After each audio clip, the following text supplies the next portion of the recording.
Give it a few minutes for some folks to hop on in and hang out with us. Nobody yet.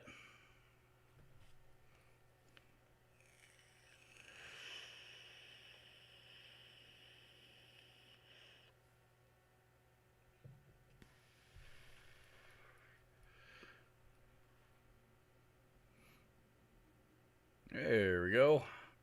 First signs of life. What's up, Chaotic One?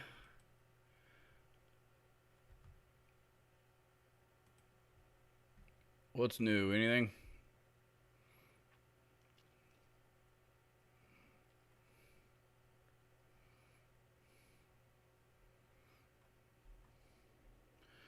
So, hey, Jack Collins. Hello from Louisiana. Greetings. Hello from Indiana. Big Cole is here. Welcome to you, sir.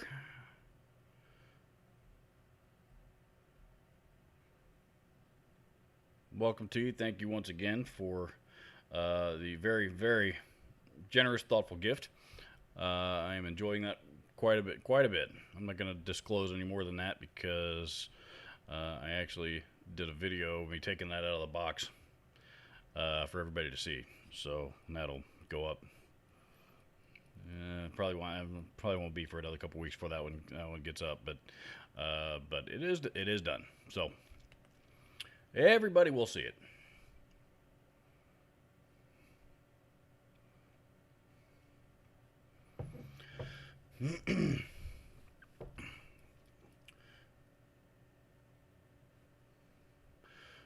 So kind of quiet so far. Of course, I'm running a bit behind today too. I went and I went and had lunch.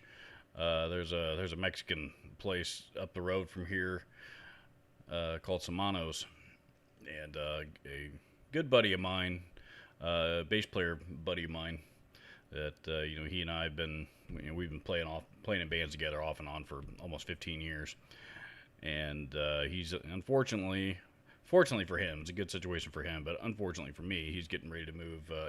He's moving out of state shortly, so he and I went and got some Mexican food for lunch at Samanos today, and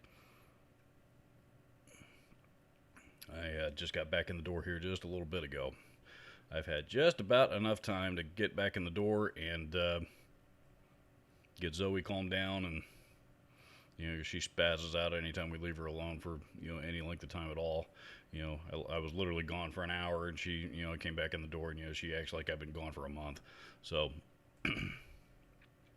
so just barely had enough time to come back in, get her calmed down, and calm back down, situated, and set up the camera and sit down at the desk, and here we are. Jeff Sevens here says, "Greetings, Earthlings."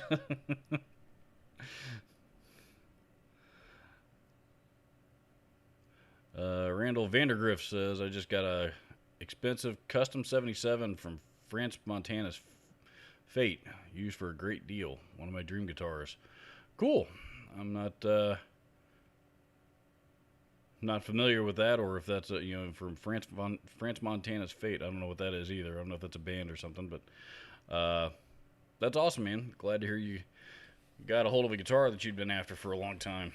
That's always cool. That's always fun. That is always fun. I've had a few guitars show up this week. One that I bought, one that one that I bought, one was a gift, and a third one was from a manufacturer for a demo. So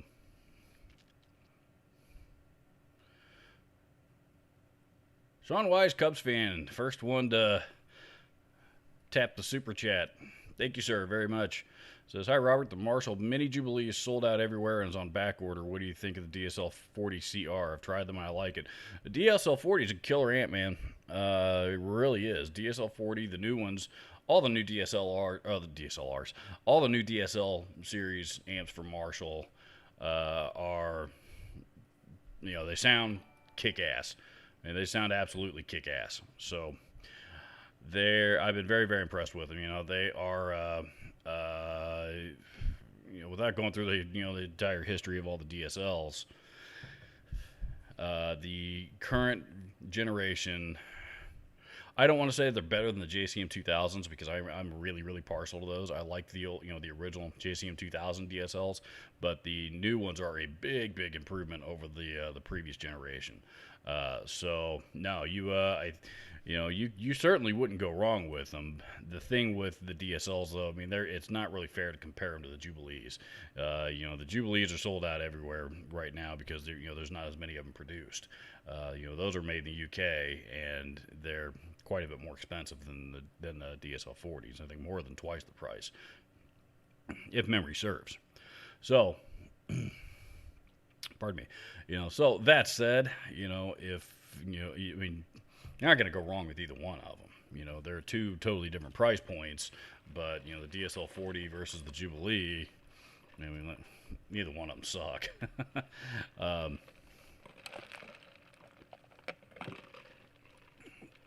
So, let's see. GroupTuber is here. Topher T is here. Joey Van Ostrand.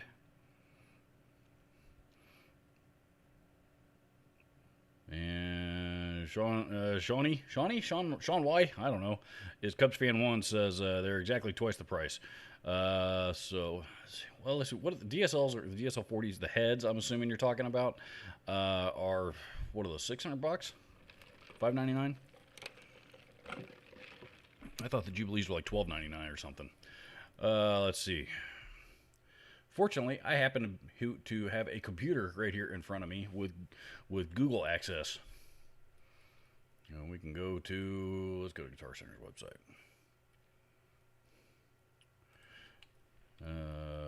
DSL 40, wait a minute. No, CR, okay, you are talking about the combos. All right. So the CR is, what's that, $699? $749, okay. $749, hey, and the limited edition, the white Tolex is the same price. Versus the Jubilee, the mini Jubilee that is, and the combo, not to be confused with any are there any vintage ones out there? There's a mini. Nope, no big vintage ones. Yeah, okay, so yeah, the Silver Jubilee, the 2525C, which is the 112 combo. What's that, 25 watts or something like that, 20 watts. Yep, $14.99. So yep, there you have it, exactly twice the price. The Jubilee is much different, I mean, it's a Marshall, and it does have that Marshall characteristic to it, but it's actually known to be a little bit darker sounding than like the JCM 800s or, the Plexis or JTM 45s, any of the other really big popular legendary models of theirs. So, let's see. Epic Esquire is here. Says, hey, Robert, just got back from a dental cleaning. Damn, I have that NOS better than a non-NOS guitar finish. Yeah, dentists are good at that, man. I don't hate going to the dentist and nearly as much as I did when I was a kid.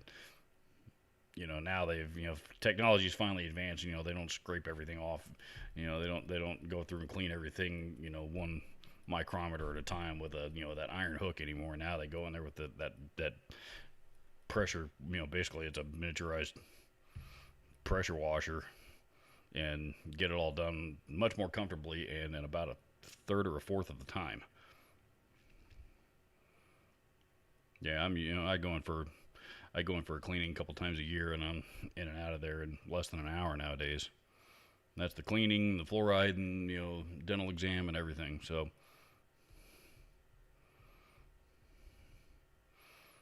GoopTuber says the mini Marshalls are half the watts. They all of these amps that we're talking about here in this conversation, anyway, all Marshall here in recent years has kind of gotten into providing power soaks on most of their amps. So the Jubilee, they all have like half power switches. So the Jubilee you can switch from 50 watts down to 25 watts on the combo anyway. The head the head's actually a little bit less. I think that was 20 watts down to 40. Maybe it's not. Maybe that's still 2550 as well. Yeah, I think it's still 25 and 50. Anyway, versus the DSL,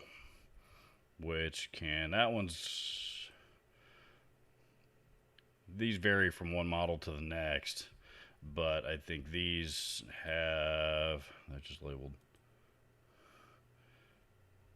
Okay, yeah, they're all labeled low and high, but theirs goes from, I want to say that's like 40 watts, and then the low setting is like real low. I want to say it goes down to like 5 or 10 or something like that, but I could be mistaken about that.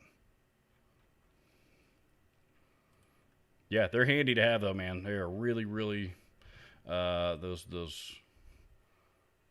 power, those power soaks on amplifiers, especially loud ass amplifiers like Marshalls, are very, very handy to have.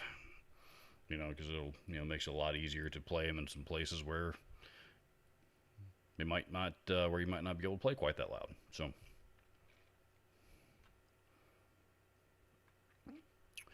Let's see, Serenity Guitars is here.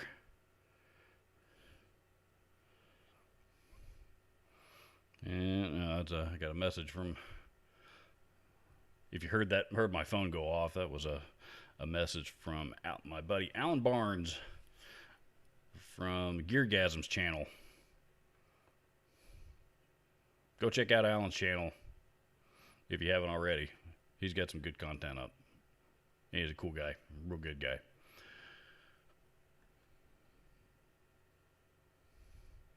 Chaotic One says, I have the DSL 15, 20, and 40. All heads all sound great. Yeah, the 15 is the one that they don't make anymore. That's the one out of the previous generation. They got replaced with the 20. But yeah, I mean, they still sounded good. They just don't sound as good as the new ones, in my opinion.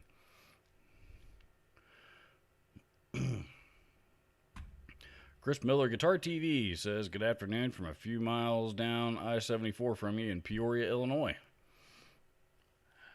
Morning, I guess, yeah, it's afternoon over there, too.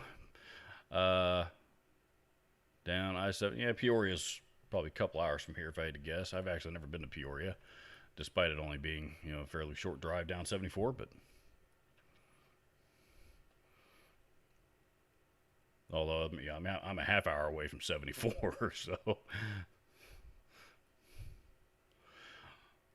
Well, let's see here.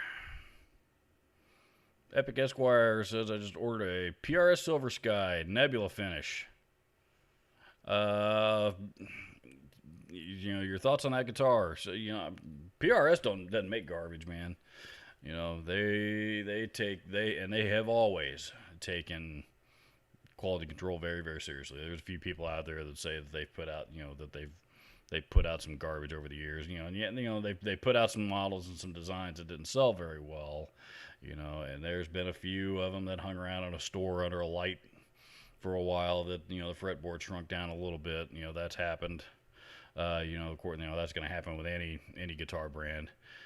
But I mean, generally speaking, they put a lot of attention and detail into every one of their guitar designs. And if you're a John Mayer fan, if you're not a John Mayer fan, if you're a John Mayer fan or you're not a John Mayer fan, or if you're a Strat fan, or you're a diehard Fender fanatic and don't think that anybody else should build a Strat besides Fender, PRS still did a pretty damn good job with it, dude. So. And they priced it right too. I mean, the Silver Sky basically is a core model PRS for what, they still $22.99. Is that right? An American an American Ultra Strat is $2,000, um, without anybody's signature on it, and I think the PRS is probably built better. So yeah, somebody gave me a Silver Sky, I wouldn't complain at all. I wouldn't complain at all. Hayden Hartley says, shout out maybe. Shout out what?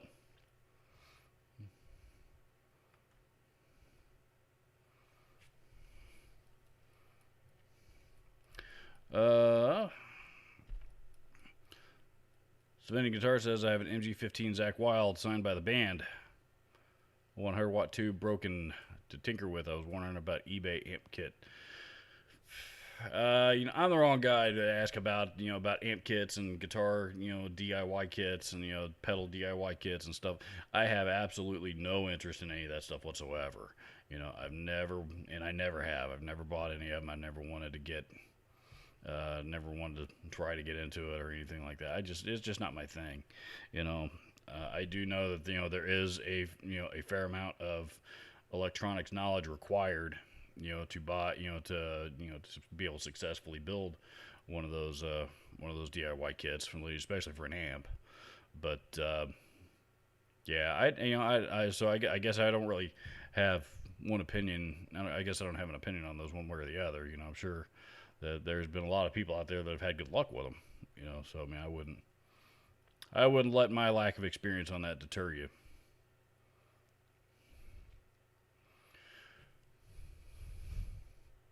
Yeah, Epic Esquire giving a shout out to Geargasms. Dave Escobar is here. How are you, sir? Welcome.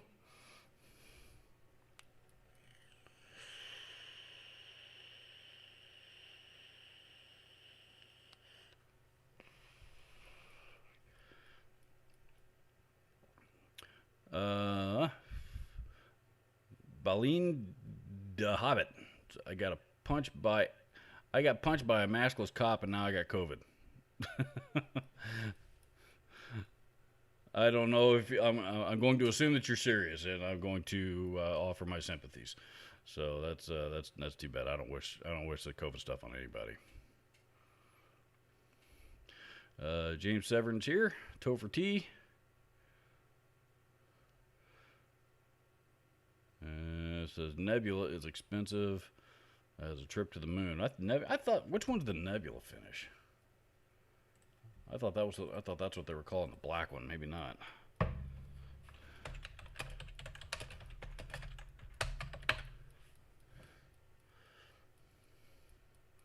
Oh, that's the green one. I was right on the price. They're still $22.99. Oh, sweet. And they got a maple fretboard version out now. Awesome. I haven't looked at these in a while. Yeah, you could do a lot worse, man. If you're looking for a good Strat style guitar and you're willing to spend the money, you could do a lot worse on PRS. Christopher Bass is here. Says, any opinions with GFS pickups, or do you just use what came with the guitar? I've used some of the GFS pickups in the past. Let's see if I can remember what they are now. They've got one that was they called the VEH, I think. That was like their, obviously it's a play on the, they call it the VEH, which stood for Vintage Extra Hot, and I think they still make it. It was obviously a play on the EVH pickup guitar sound. There was that one, and a little bit more moderate output model that for the neck that I used to like. I can't recall what that one was, but I've had good luck with them. For the most part, they seem to sound okay. Let's call them what they are. They're cheap Chinese imports. So they're generally speaking, I've had pretty good luck. I know I have played a couple of guitars that other people have modded with their pickups that I didn't care for. But yeah, nowadays I generally, I shop for a guitar a lot more than I do pickups, and and I don't buy a guitar if I don't already like the electronics that are in it. So It's, to buy it, spend a bunch of money on a new guitar and then go spend a bunch more money on it, changing everything out. And it right after I get it is just, that's a little redundant to me. So, little redundant. So, doesn't mean that I won't ever change out pickups or something like that on a guitar again. I'm sure I will, but generally speaking, I generally speaking, if it, if I don't like the electronics or something about the guitar and it doesn't sound right before I buy it, why buy it?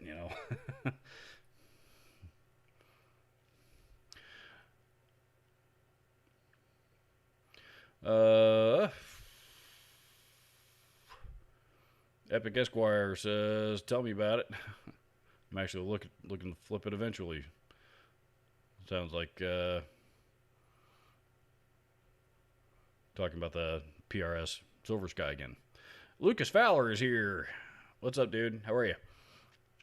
He says PRSs definitely have a thing. It isn't for everyone, but it sure is consistent. They are that. They are very, very consistent. And there's videos out there. Paul Reed Smith himself taking a beautiful custom 24, or whatever your favorite PRS model is, that's got a teeny tiny little finish flaw about the size of a pinhead on it that he doesn't like. I've seen him take guitars with finish flaws like that and run them through a bandsaw and then toss them in a bin right next to it. They just don't want that kind of quality getting out into the wild. And they are very, very serious about it. It doesn't mean it doesn't, one doesn't get by them every now and again, but generally speaking, they just don't want those guitars out of the wild. Meanwhile, I'm watching them do this on a video. I'm going, dude, what are you doing? Good, I would have taken it, and I wouldn't have sold it. And there's lots of other people out there that feel the same way, but that's not their policy. That's not their policy. They don't want me to have it or anybody else.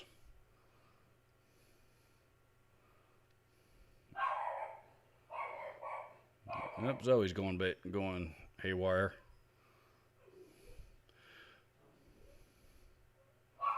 Christopher Bass says PRS has a thing where they think guitar wood works like a marimba and price the wood accordingly. No thanks. They are very, very strong advocates that tone is in the wood, and they've produced some pretty good arguments supporting that.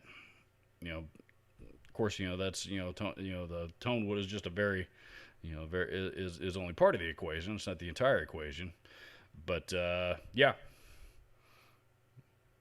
Paul, I've not only have I met Paul Reed Smith, but I actually hosted him for a day one time and spent the day with him.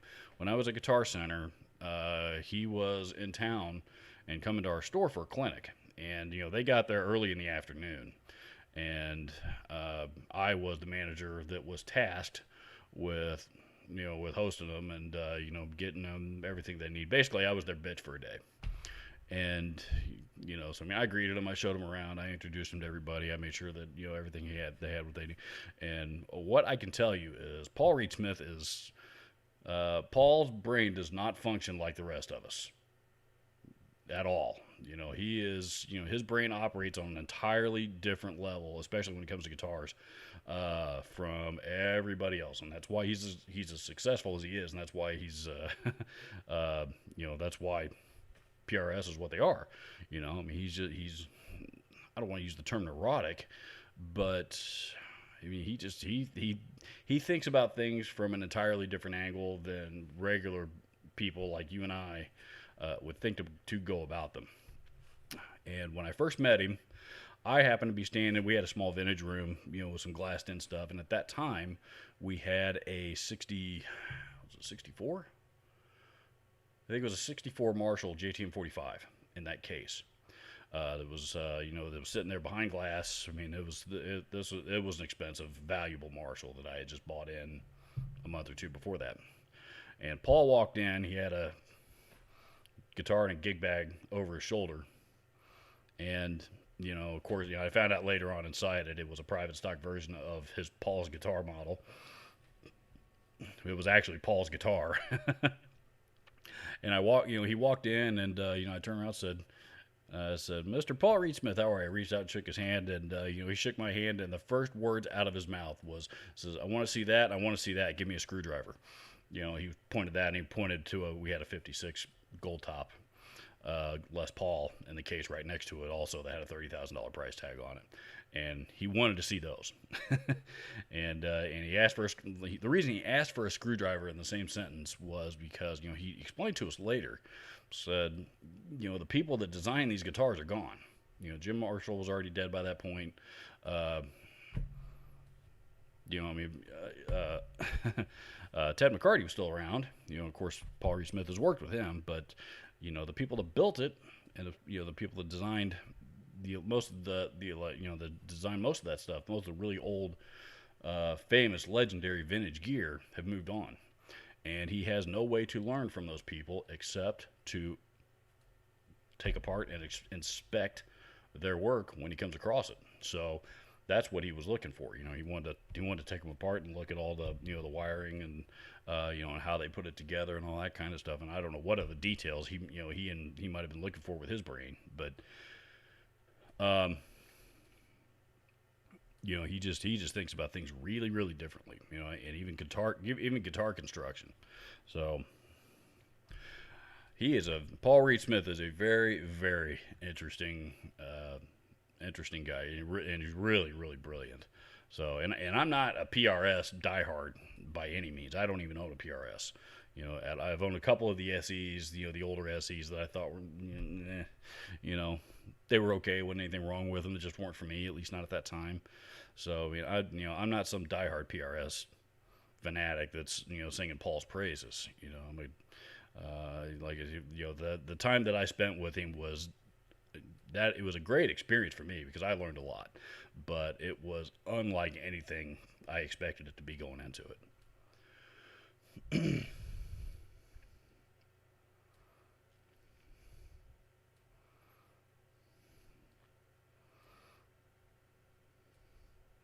Let's see. Spinning Guitarist says PRS got my vote when I got a Santana SE in 2006. Great guitars. I remember when they came out with the Santanas in the SE line. They really took off there around 2010 or so when they started building a lot more of them, a lot more colors. Epic Esquire says, watched your Music Man Majesty video last night. You said fretboard plays fast. What is the fretboard made of? It's a basswood body. The fretboard, I think, is maple. Pretty sure it's maple. I'm sorry. Well, fretboard's ebony. Maple neck with an ebony fretboard. Hang on. Let me look up the specs. It's painted, so I can't just look at it.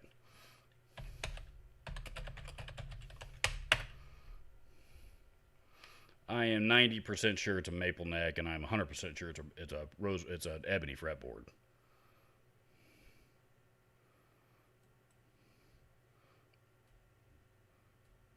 Prices of those have gone up a bit too.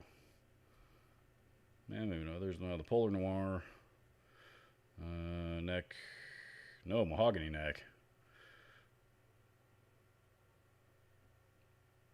My mistake. Mahogany neck with a maple basswood body and a maple top.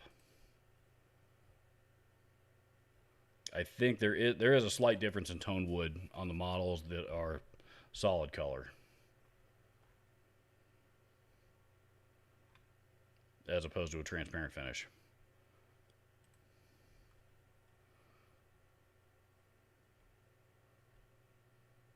Very slight difference, but I can't recall what they changed on it.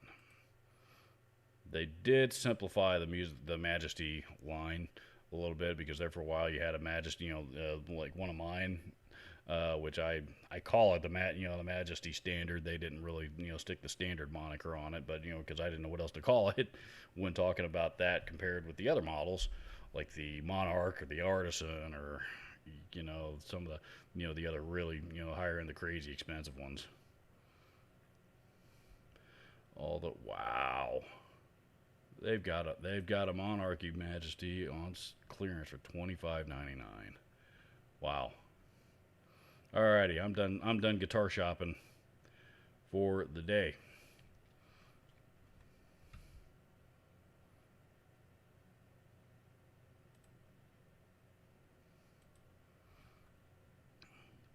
At least while we're in the middle of this live stream here. To answer your questions, mahogany neck, but a mahogany neck with a satin finish on it, and it's really really thin, really sleek, and really fast. Best way that I can think of to describe it.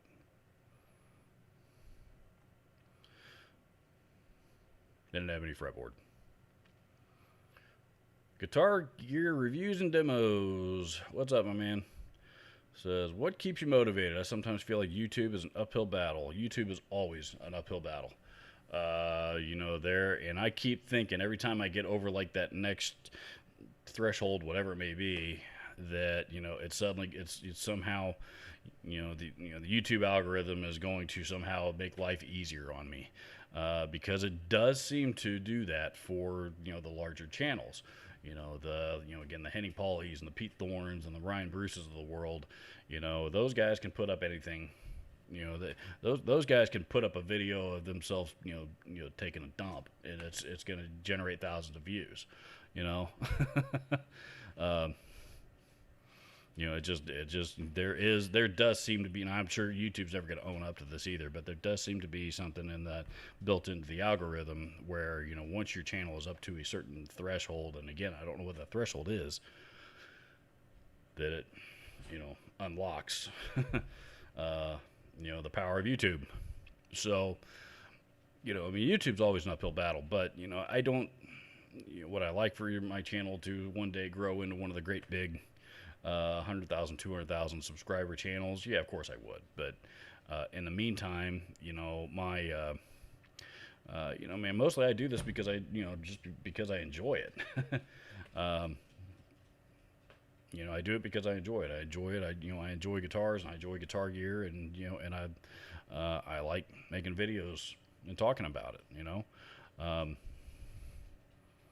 Yeah, there is a few headaches, but it's if you're not doing this. I was in a Facebook thread talking about this the other day. As a matter of fact, if you're doing this, if you're in it for the money, you're in it for the wrong reasons, because it may not, the money may never come. And I'm not going to sit here and pretend like I'm getting rich doing this, because I'm not. I still have a full-time job that pays my mortgage, and the money that I make from this is a little bit of, I hate the term side cash, but it's a little bit of side cash for me, and buys me a few extra pieces of gear here and there, and pardon me, Mexican food for lunch. So I mean, a few extra bucks here and there certainly does not hurt, but I do it because I enjoy it. I do it because I enjoy it, and that's the primary reason why I do it. I'm always trying to get better, and and improve the quality of my videos, and make them so that they're more viewer friendly, a little bit more accessible to, I guess I always try to make them accessible to as many people as possible. But there's always something to learn. There's always something more, always ways to improve. And honestly, for me, I mean, it's improved my skills as a guitar player. Number one, forced me to start learning, getting into songwriting, and playing more guitar solos and stuff like that, stuff that I've been scared to do forever, and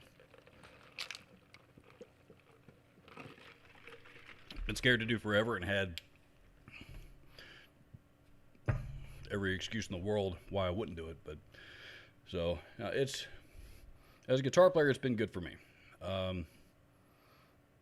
There does come a point when you dive in too much, and there's been times I'm putting way too much time into it, and to the point that my wife's looking at me like, okay, you've been spending every waking hour working on this, all week long. This is not what this so I'm not up for this. I need my husband. So there are times that I've had to reel it back in, for the right reasons.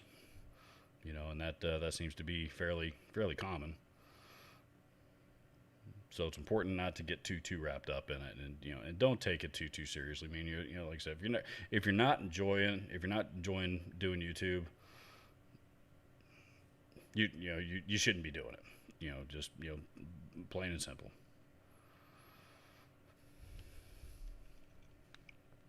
Yep, you shouldn't be doing it because it's likely not going to pay off for you in that instance, in my opinion. So.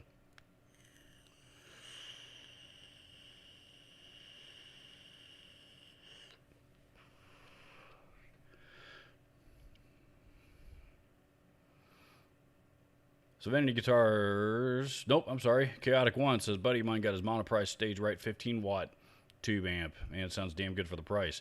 I've heard that over and over and over again about those monotone amps. And the guitars as well, but more so the amps. And several people have even asked me if I would demo one, and I haven't done it yet. I need to reach out to them, see if they're up for that. So they're honestly, they kind of strike me as another one of those Chinese circuit board amps that I'm discovering are actually a little bit more common than I thought, because I had been eyeballing the Joyo Mjolnir for a long time. It's a 2-channel amp that it's got all different kinds of switching and stuff on it, and the demos I've heard of it sound really, really good. It'll do just about any genre of music, anything from clean all the way up to metal. And I saw a picture of one again recently, and I kind of did a double take at it and realized that is the exact same control setup as my Panama Shaman 20. And come to find out that not only are they the same circuit in different, in different shell casings, but they are circuits that are just about direct copies of the Mesa Boogie Mini Rectifier, with a few components switched out to make them sound different. But beyond that, it's most of those things are clones of the Mesa Boogie Mini Rectifier. So I think the Wongs. I think there's a couple of the Wongs models that are in there as well. I'm not familiar with KLD, but doesn't mean they don't sound good, and it doesn't mean they're not great values. They absolutely are. But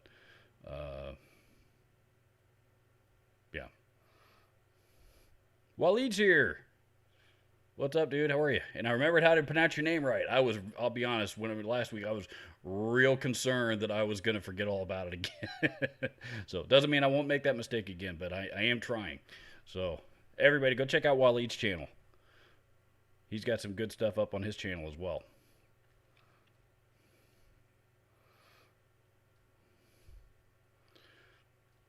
Chris Miller Guitar TV says, do you have an opinion on slick guitars? I bought one and love it. I've never played one of those. They're, again, they're another one of those, like a Firefly or an Agile or a 10S or something, one of those really, really, I don't know that I'd include 10S in that category, but maybe like the lower end Harley Benton stuff, and the, what's that brand?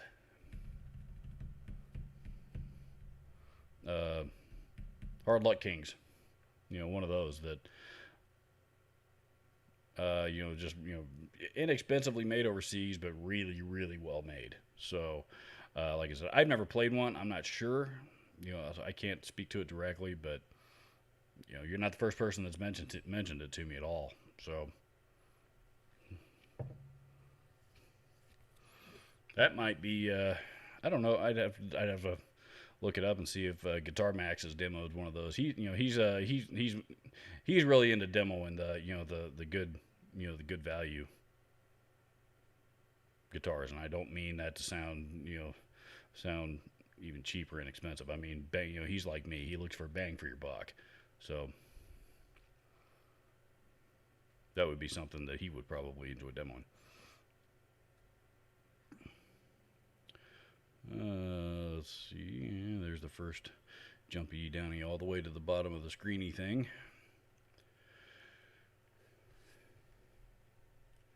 GoopTuber says Paul Reed Smith punched me in the mouth, and now I only play Fenders.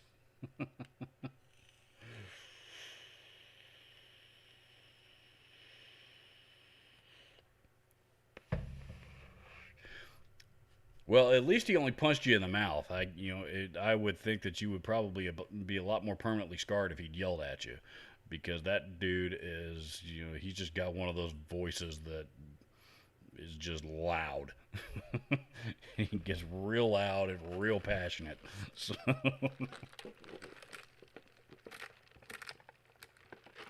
I'll never forget. He's doing his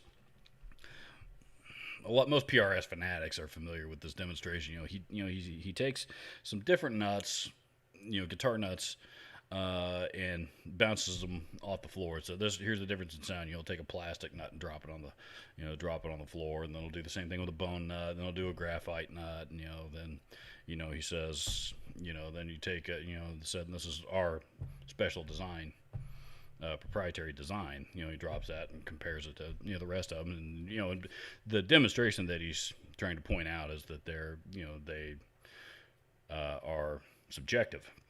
Guitars are, or not subjective, but guitar tone is subtractive, and every single component that you add to a guitar takes away from something else. So that was the demonstration that he was trying to. The point that he was trying to get across, but in the process, he says, "What's this guitar?" And he holds up this, $5,000 PRS. Says, "What's this guitar going to sound like if I were to put a rubber nut on it?" And everybody just kind of, he's had to have done this a million times. He knows the response he's going to get. Everybody just kind of sits there real quietly, looking back and forth, and going, "How do we answer this?" And finally, he answers it for you. He says, "It's going to sound like shit, right?"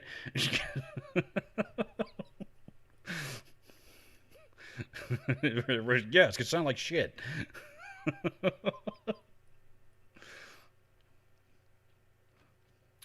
He's an interesting dude, man.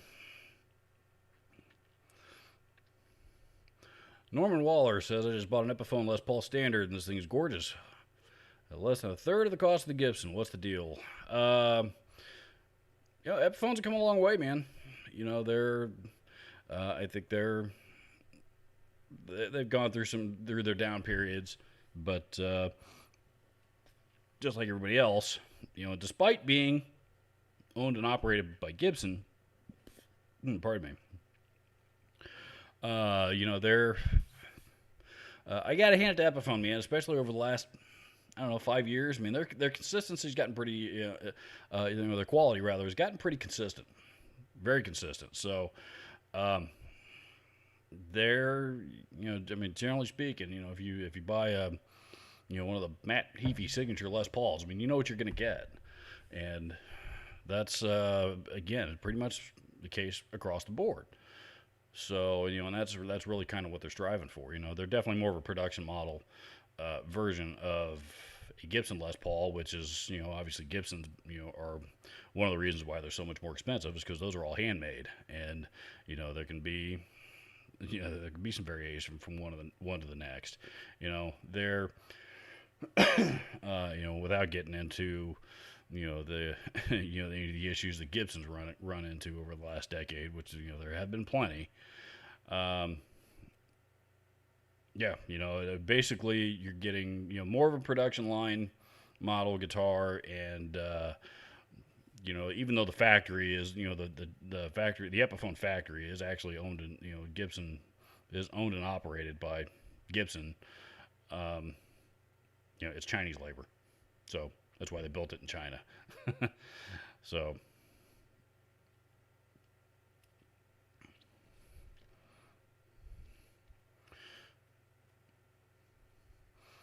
Waleed says, "Lucas Fowler, big fan of your channel." I am too. I like Lucas's channel. I like both of you guys' channels. Dave Escobar says, "Picked up a used MIJ Fernandez Strat. Nice. Nice guitar, $150 pawn shop deal. Old Ross Phaser for $20. I don't have any good pawn shops like that around here, man. I've got, I live in the suburbs. If I go down into the city where all the pawn shops are, here they're inner city. So, they never seem to have much in the way of, guitar gear or musical instruments at all. You know, if they do, they got some entry level. You know, they usually got got a small wall of entry level like Squire guitars and and inexpensive Epiphones and stuff like that, and that's about it. So,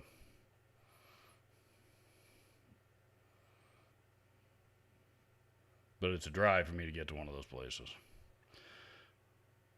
Guitar gear reviews and demos. What do you think about Sterling by Music Man guitars? Again, those have come a long way too. You know, I remember when the Sterlings first came out in like I don't know 2010, 2011, something like that. I remember we first started getting them when they first came out, and I was a little underwhelmed with them. You know, they weren't bad. I'd seen worse, seen a lot worse. You know, but they just weren't. They just didn't seem to be quite as good as I thought they should have been. But not anymore. I mean, they're they've expanded that line quite a bit, and they've put a lot of effort into it. You know, you guys know how I feel about Music Man guitars, USA Music Man guitars, and you know, I love USA Music Mans. I don't think there's a better quality guitar for the money, American made guitar for the money on the market today. So, you know, I love Music Man, but the current Sterling guitars that are out, like even the Majesties, or even the more inexpensive, what do they call it? Not the Silhouette. What's that Strat model thing that they came out with? Cutlass. That are like those are like $300 guitars, and those are great, man. 300 bucks, $300, brand new Strat style guitar that plays great.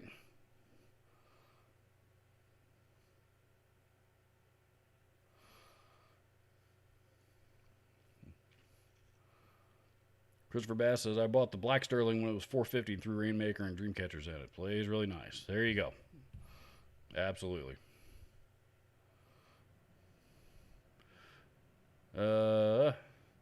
Raven Mad 9 says, brother, you live, hello. Yes. Assume you're talking to me anyway. uh,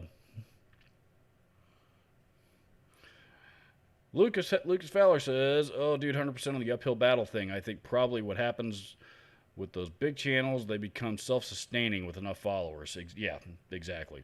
That's Lucas said what I was thinking in a much shorter, much easier way to put it. But there is some truth to that. Now, I also think that the big channels, there's going to come a point that if they go a certain amount of time without uploading anything, and they're just kicking their feet up on the desk and just waiting as the money rolls in, there's going to come a point when YouTube's going to say, okay, no more, and they're going to quit featuring those channels the way that they do. So I mean, they don't those guys don't get they sit back and wait for retirement, I don't think.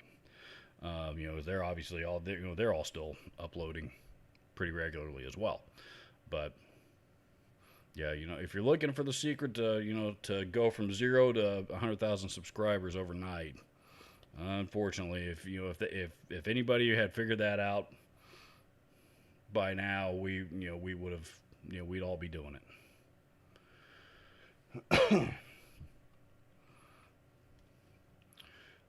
Charles 75N is here. Welcome, sir.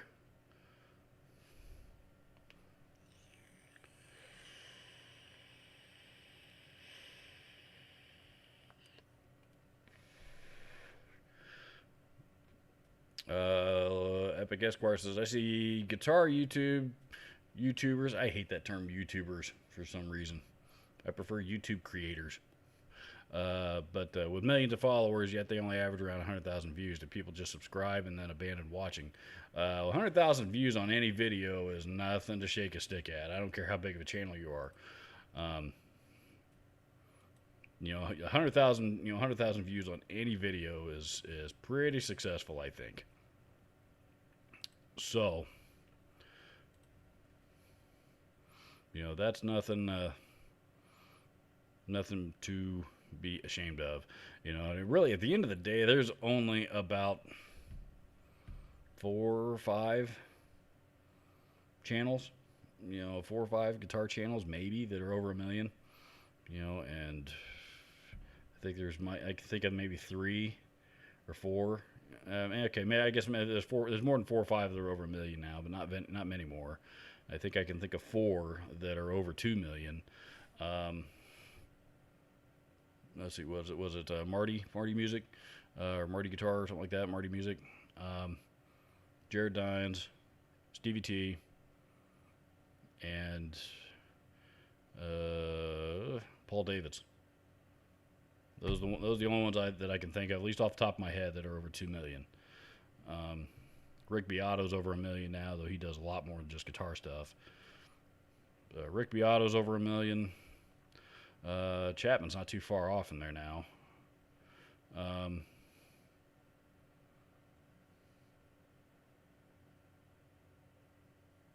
Yeah, so that doesn't happen overnight, though. Every one of those guys I mentioned, maybe with the exception of Rick Beato, I think, but every one of the rest of those guys I just mentioned, they've all been on YouTube for a long time.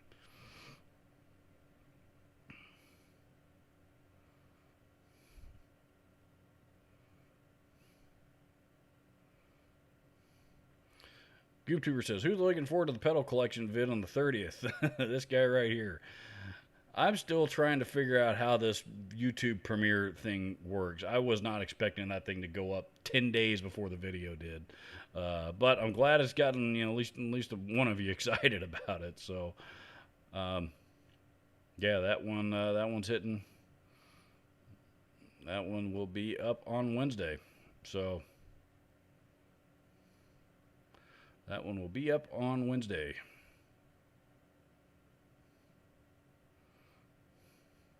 James Severin says, you're a gearhead, brother. That's why we love you. Yep, I am absolutely a gearhead. Absolutely a gear fanatic. Drives my wife crazy sometimes, but she knows who she married.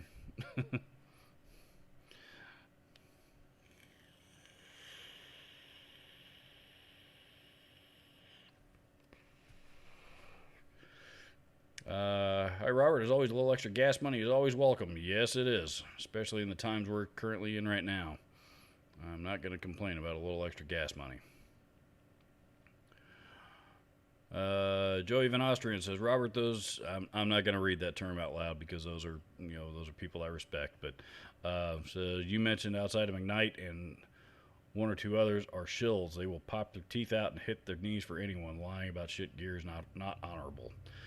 I don't think that happens nearly as often as people think it does.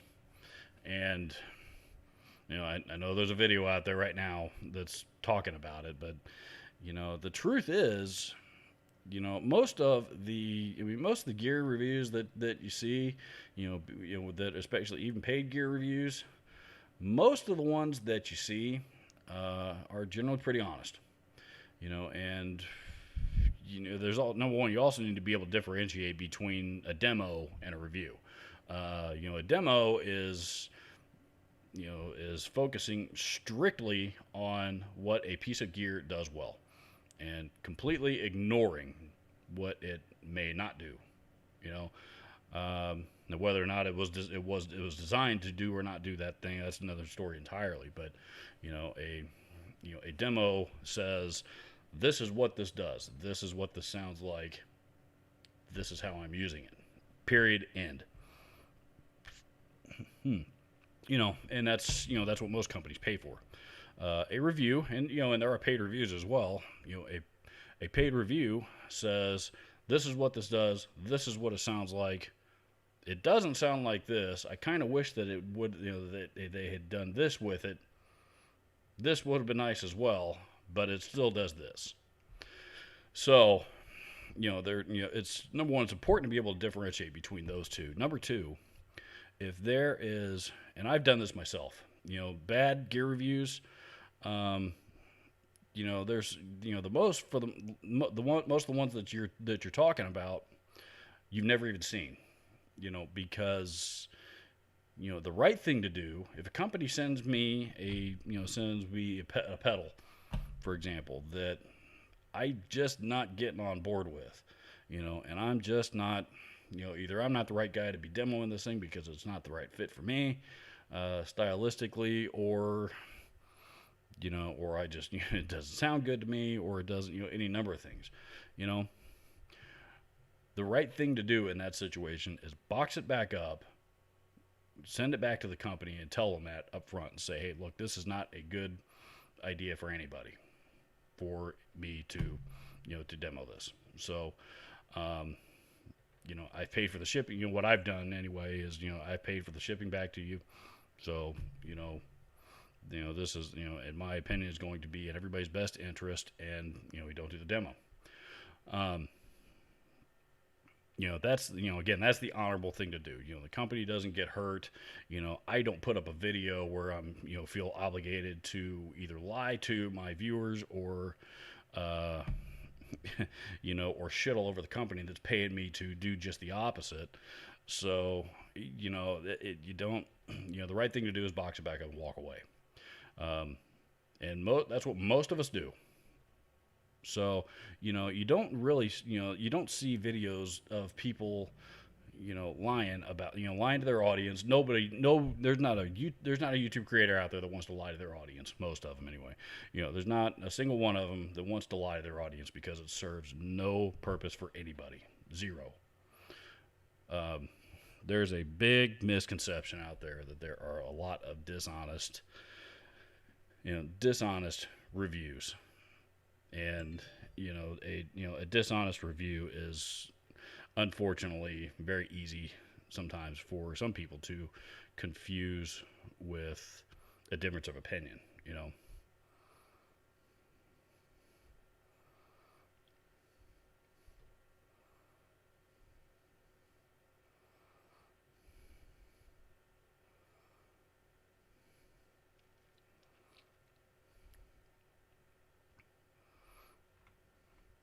Oh, and there's the next jumpy downy to the bottom of this greeny thing.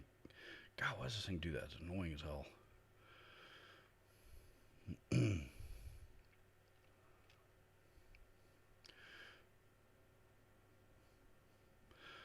Lucas Fowler says, if there is a science, I sure haven't figured it out. Being clickbaity helps with viewership, I guess, but that ain't my bag.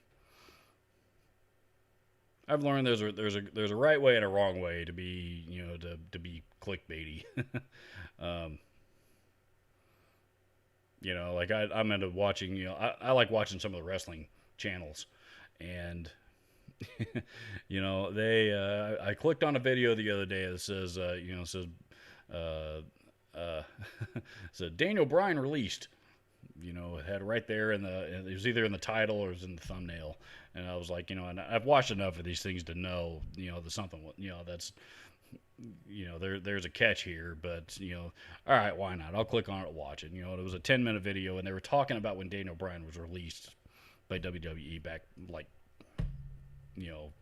5 years ago, because there was some small minor detail of that particular incident that was, again, relevant to something going on today. So, it was, what they said was true, but it just wasn't current, which they didn't say. And, and they got a view out of me. And I didn't feel it was, I probably would have watched it anyway, but,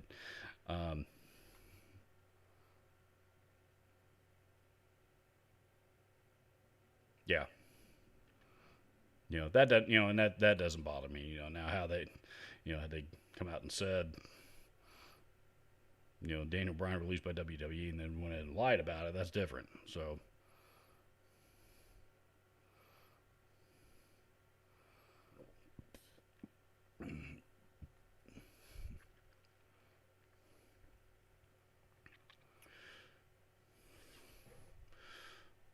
what flavor are you vaping today? It's what is this? It's a, that Naked Juice brand. I think it's strawberry pomegranate menthol. Something rather. I like the menthol flavors. Says I tried to be a YouTube. I tried to be a YouTube. I'm assuming YouTuber. It was supposed to be my COVID project when I was home for summer. It's not as easy as it seems. I put my channel on the back burner for now. There was a lot of people, over the last 6 months that have been stuck at home that have decided to launch a YouTube channel or launch that podcast they've been kicking around forever, and a lot of people have discovered that these things don't take off overnight. There's a lot of work for a long period of time that goes into them, and yeah, you're not gonna get suddenly be stuck at home in April. Have a booming, lucrative career in YouTube by the end of July. It ain't happening. So, just not happening. In most cases, there have been exceptions. My friend Kim Iverson was an exception. She started in like March of 28. Actually, I take it back. I think she's only been doing it for like a year and a half. But so she started in like what, January or something, 2019, I think it was, right around there. She started out at 0 subscribers, just like all of us, and she cracked 100,000 subscribers before her first year was up, and now she's pushing 3, and and her second year isn't even up. So she's not, she's about a year and a half in right now, maybe a little more than that. But she also has a channel about politics, and she also has a background in radio. So the number one, that genre alone is way more popular than guitar, than a guitar channel is ever going to be. And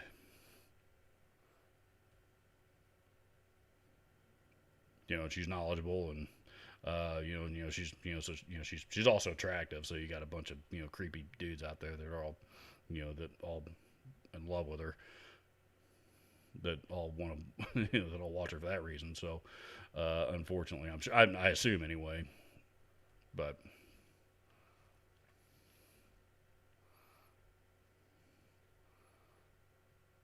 and to be clear, I'm not holding that against her for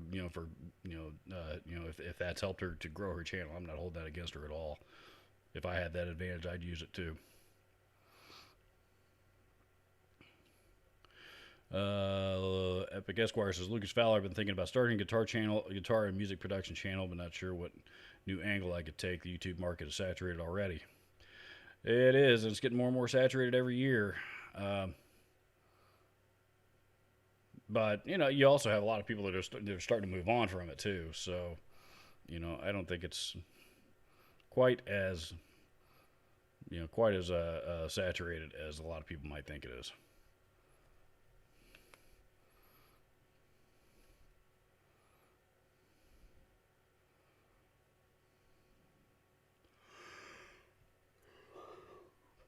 Pardon me. Who says, I'm no expert, but I think people watch channels for the personality of the creator. You just have to be yourself, I guess. That is true. I mean, it's at the end of the day, YouTube is a form of entertainment. So, if you're going to start a YouTube channel, you're getting into the entertainment business. In other words, if you're getting into the entertainment business, figure out how to be entertaining. I certainly don't pretend like I've cracked that code at all, because I haven't. But I've cracked a few jokes here and there that a lot of people thought was seemed to think was pretty funny, and has stood up for a while, and has allowed my channel to grow to where it is now. But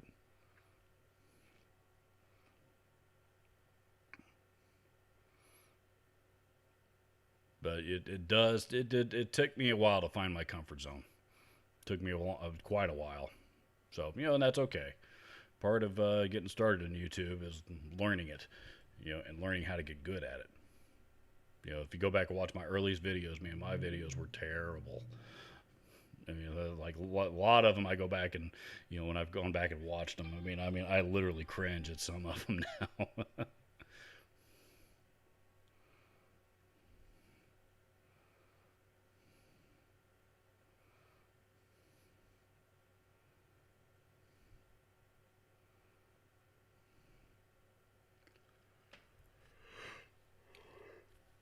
Hmm. Vanity Guitar says Robert Slick guitars were, I think, posted up by Mick Mars. I think GoopTuber right below you is correct. He says Slick Guitars is an Earl Slick.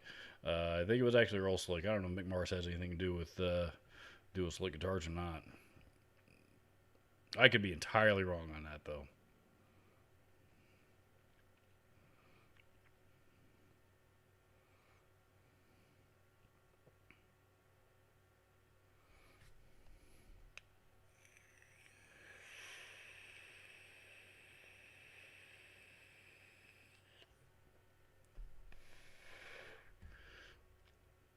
Joey Van Ostrin says I have an Epiphone Les Paul Custom Pro. Plays better than my buddy Don's standard. I have a mantra: there's no guitar out there worth more than $1,000. They're only wood parts and strings. To a degree, but who was it that was saying this recently? It was, I can't remember if we were talking about this last week. It was Neil Moser. Of BC Rich. He doesn't work for BC Rich anymore, but he did back in the early days. Neil Moser is now owns and runs Moser Guitars, and he designed the BC Rich Bitch. He also designed the BC Rich Veritone circuit that was real common, still common in high-end BC Rich guitars today. But Neil pointed out on Phil McKnight's channel here, I don't know when it was, fairly recently, I think, but you can have the greatest, biggest pile of parts, pile of the best parts money can buy, sitting on a table in front of you. Parts specifically, the greatest parts in the world specifically for building the greatest guitar on the planet. And if you don't have the right person, the right luthier, putting those parts together, it doesn't matter how good the parts are going to be. So that was a very, very good point that he made. A lot of what makes a guitar great, a lot what goes into what makes a guitar great is the hands that built it, not so much the parts.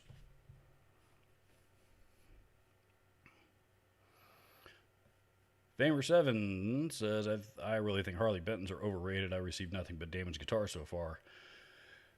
I don't know if that's part of that, that Harley Benton is to blame for that as much as maybe some of the retailers that are selling them. Thoman's gotten big, and I think, Harley Benton is a big reason why, I think. But Thoman has gotten big, and they're cranking out more and more orders every single day. And when that happens, to any company in any industry, when that happens, things start to get overlooked a little bit. And, you got to kind of take that into consideration.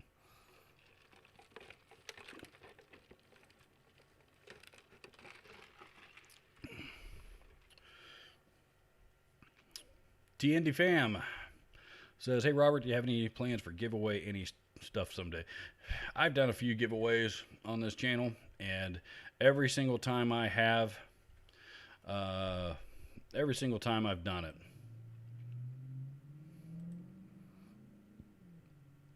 they've all tanked.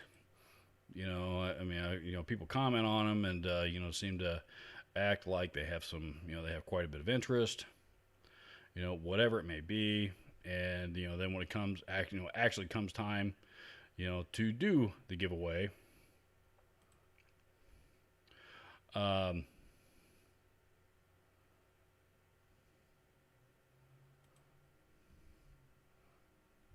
there's never any interest. Sorry. I got this troll, you guys see this Dr. Peter goes in your classy screen name, by the way. I've recently discovered here lately that, he's got like 5 or 6 different, YouTube accounts, and, it's like his life's mission to go and troll YouTube channels, and, and he's like, it's like his life's mission to prove, to, all of, any YouTube guitar guy like me, that he's better than us, and he's been more successful than us, and had more successful music careers than us, and and all that kind of stuff. I mean, it's it's pretty ridiculous that somebody that that claims that he's got that much success in the music business has this much time on their hands to create this many accounts and troll this many channels, just to verify his own his own experience in music. So yeah, I saw he, and here we are today. I got I guess an alert popped up that that was in my live stream, and here he is showing up in here. So I had to shut him up while I was answering that last question. So more to come on him later. And for those of you that follow this channel, I think you probably got a real good idea about what I'm talking about. But yeah, I have not had a lot of success with doing giveaway stuff on this channel. It just has not panned out for me very well at all. So, maybe when I get up to the the next level, maybe if I'm able to reach 50,000 subscribers or something like that one day, then maybe I'll look at it again. But as it sits right now, I just don't see it being much of a benefit. I don't see it being much of a benefit. I see it being more of a pain in the ass for me than anything else. So, and whatever company would be, that would be sponsoring said giveaway, is probably going to want to see some more traffic out of it as well.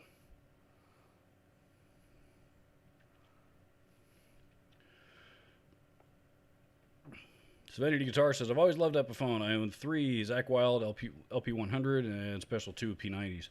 I've owned my share of Epiphones over the years too, man. And I've still got 2 of them. I've got my Black Beauty, my Les Paul Black Beauty, and I've got an 89 or 90. I can't remember what year it is. Like late 80s, early 90s, Epiphone Flying V. That I've had for a long time. I've also had a Les Paul, an Epi Les Paul Standard.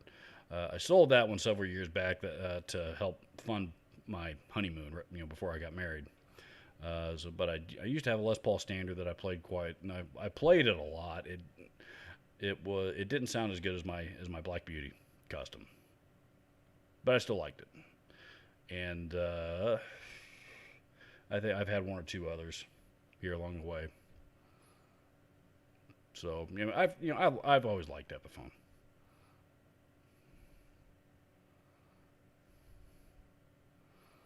Dave Escobar says tons of Starcasters. I'm assuming you're referring to pawn shop stuff. And yeah, that's typically what I find on the rare occasion that I actually drive down and go check out a pawn shop.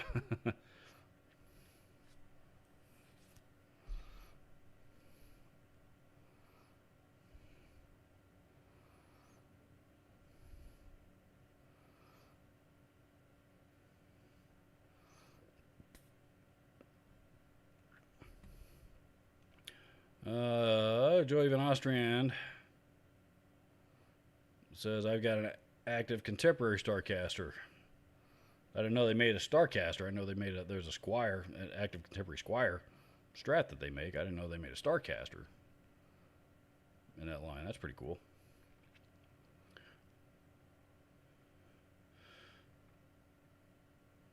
All right.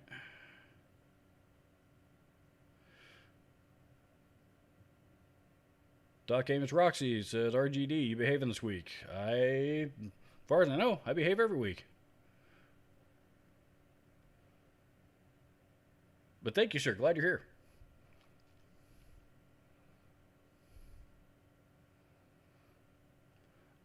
Serenity Guitar says, watching Daryl Braun on YouTube, and on his last video he had a guitar. Forgot the brand, but it was a great guitar. I didn't watch the video. I think I remember seeing the thumbnail, but I can't recall. Daryl Braun's usually got a pretty good perspective on, or generally offers a pretty good perspective on just about everything he demos. I like Daryl's channel. And he seems like the nicest guy in the world too. So I've never met him or communicated with him, but he sure seems like a hell of a nice guy. There's Zoe. Hey, Zoe. Hey, Zoe. What you doing? You want to say hi to everybody? Come on. Come on. No. Come on. Come here. Come on, Zoe. Jump up. There you go. Good girl. Oh, there she is. Oh, I got you. I got you. I got you. Just had her groom the other day, so she is all pretty again.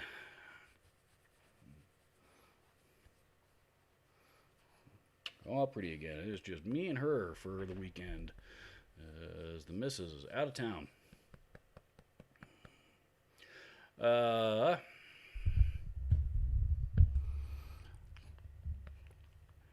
Charles75N says, Robert, I'm thinking about getting a new chair and was wondering if you're still happy with yours. Yeah, I am actually.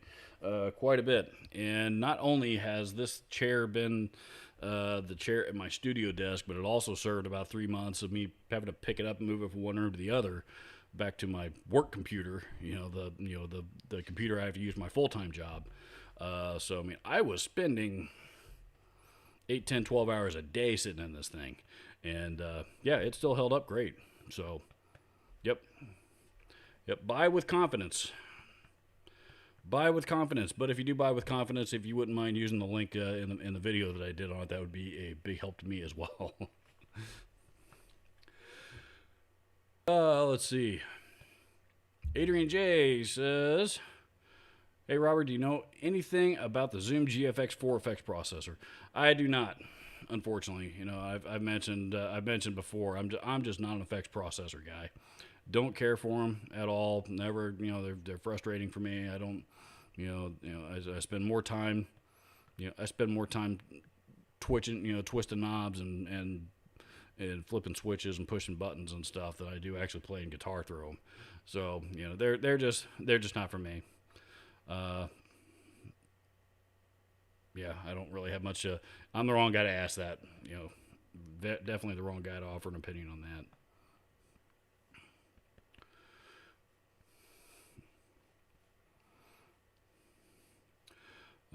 Christopher Bass says, I think with those cheap guitars, they probably won't throw away the 1 out of 10 guitars that suck. Jackson Squire won't let that guitar get sold. I've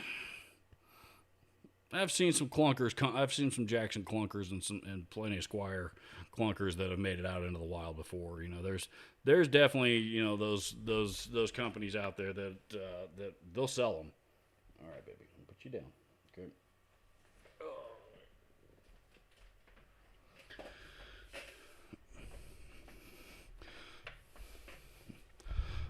There's those companies out there that they'll definitely put them out. They will put them out. Usually it's the imports. It's, you don't, you're right. You don't see it with the USA stuff. The really, really high end, expensive stuff. But I think that unfortunately, they'll let one of the B stock guitars slide through every now and again.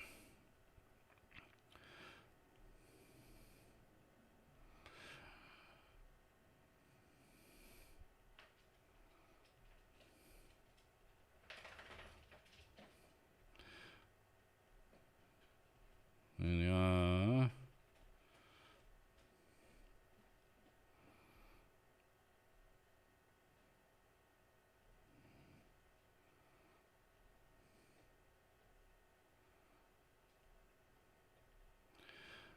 Adrian J says, what about the Jackson JS34? Any good? I hated anything Jackson JS series on it when they first came out. I could not find a single one of those that I had any use for myself. Zero. And it took them a few years to figure it out. I'm assuming they were having them built in a newer factory or something like that. But anytime a guitar company seems to start having their guitars built, imported from a new factory overseas, it always seems to be a period of a few years for that company to figure out how to do it right. And anyway, that said, the JS guitars have all improved quite a bit. You know, the JS. I mean, I can't recall the differences between the JS 22 and the 32 and the 34 and you know, all that stuff. But yeah, they you know, I think those were made in Indonesia, I believe. So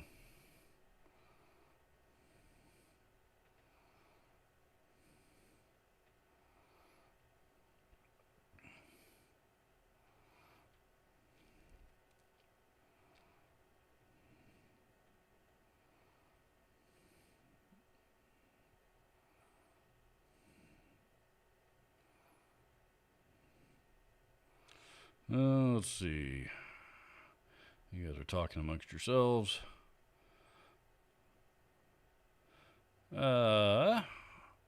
Josias Reyes Mole. I don't know if I'm pronouncing your name right or not. If I'm not, I apologize. Hey dude, what's up? Is it okay if I use a blues driver like a boost and a main drive pedal as well? Don't see anything wrong with that. Anything wrong with that at all? You know, I mean, the blues driver is, I mean, technically is supposed to be an overdrive pedal. You know, it's meant to go into a distortion pedal. You know, a distortion pedal or a broken an amp already broken up amp of some kind. You know, originally, I don't know if it was designed with that in mind, but I mean the driver portion of the moniker, that's what it's referring to. The magic of that pedal is it does that. It does that very, very well. You guys know how much I have fallen in love with the blues driver, fallen back in love with the blues driver again here recently. It does that very, very well, but it also works really, really well as a really cool distortion when you're running into a clean amp. So, but yeah, there is no rules with the blues driver. I mean, you can run that thing any way that you can possibly think of, and you're probably going to be able to get a good sound out of it. It is that brilliant of a design. If I were to name Boss's greatest pedal, not my favorite, but their greatest, the best pedal circuit they've ever designed that does more things well for more guitar players out there than anything else, no question, it would be the blues driver.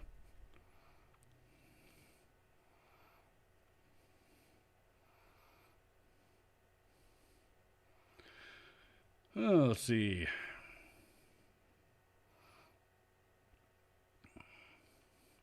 Savini Guitar says, "Yep, they know what they married." Gear also, but an auto, anything mechanical, guns, electronics, and mostly guitars and amps. Variety's crazy. I'm pretty. I cut mine off of guitars. I like video games. I like to play PlayStation games and stuff like that. I'm a diehard NFL fan. But beyond that, I mean, I don't. And I play golf. So the two things I really put money into are guitar gear and golf. And one of those a lot more than the other, and I'm sure you can figure out which one of those is the more is the more expensive hobby for me. But regardless, I don't get into guns and cars and all that kind of stuff. So so I guess my wife got pretty lucky with that stuff because I don't spend money on those things, but I do spend money on guitars and golf and occasionally video games. PS5's coming out later this year, so with any luck, I might have some permission. I might be able to get permission to buy me one of those.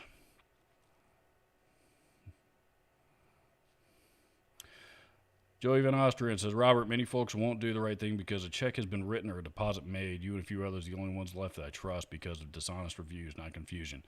I don't know, man. Again, I communicate with a lot of other creators, guitar channels, and they're all of the same opinion that I am. If you can't review it, if you can't demo it, if you can't do a video on it, you don't do a video on it. You do the right thing. You box it back up. You send it back to the company. And if you ask any of them, ask any of those names that you think are lying to you, and see what their response is. I mean, that's the best answer I can give you. Um, that's the best answer that I can give you. So, I don't think I've ever seen a single I've ever watched. I've watched a lot of, I've watched as many guitar pedal videos as anybody else. I don't think I've ever seen a single one of them anybody lying to me. There's been a lot of channels have been able to get a lot better sounds out of out of the gear that they're demoing than I was able to, but that doesn't necessarily mean they were lying to me about it.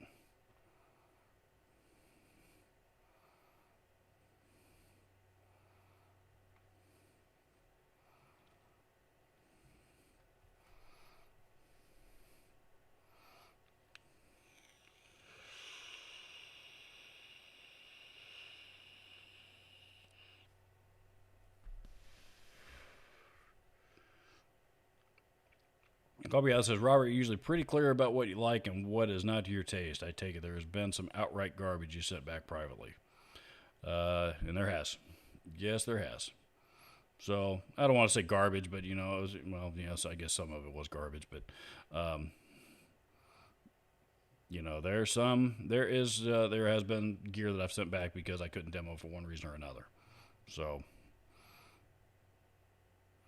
and I learned, I will be honest with you, one thing that I should have sent back, and this was not a slight to the pedal at all, but I discovered as I was already into it, the Aeros, the singular sound Aeros looper.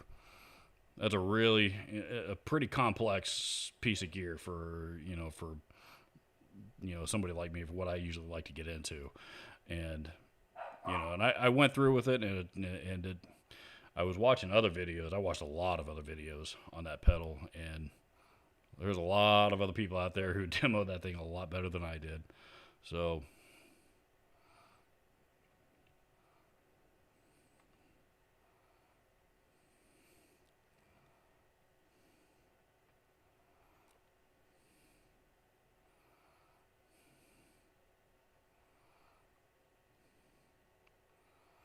my knees hurt is here. Says, I'm making black bean dip. I just had a burrito with pinto beans on it. Lefty guitarist is here. Darth Groper says, you are attractive, I am creepy. Interesting. I come for the fashion.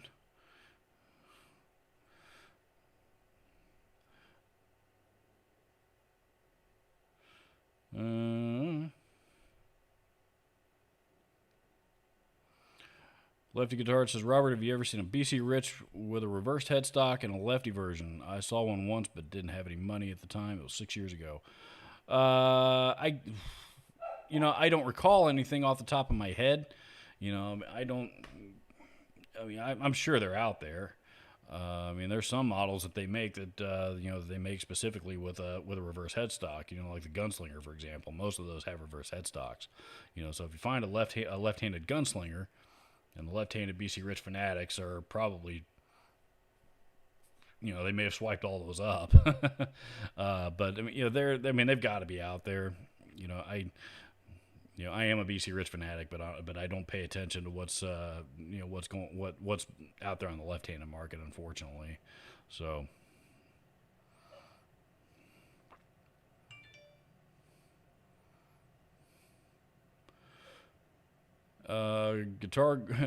Gargoyle 84 says, do you have any hobbies outside of guitar and YouTube?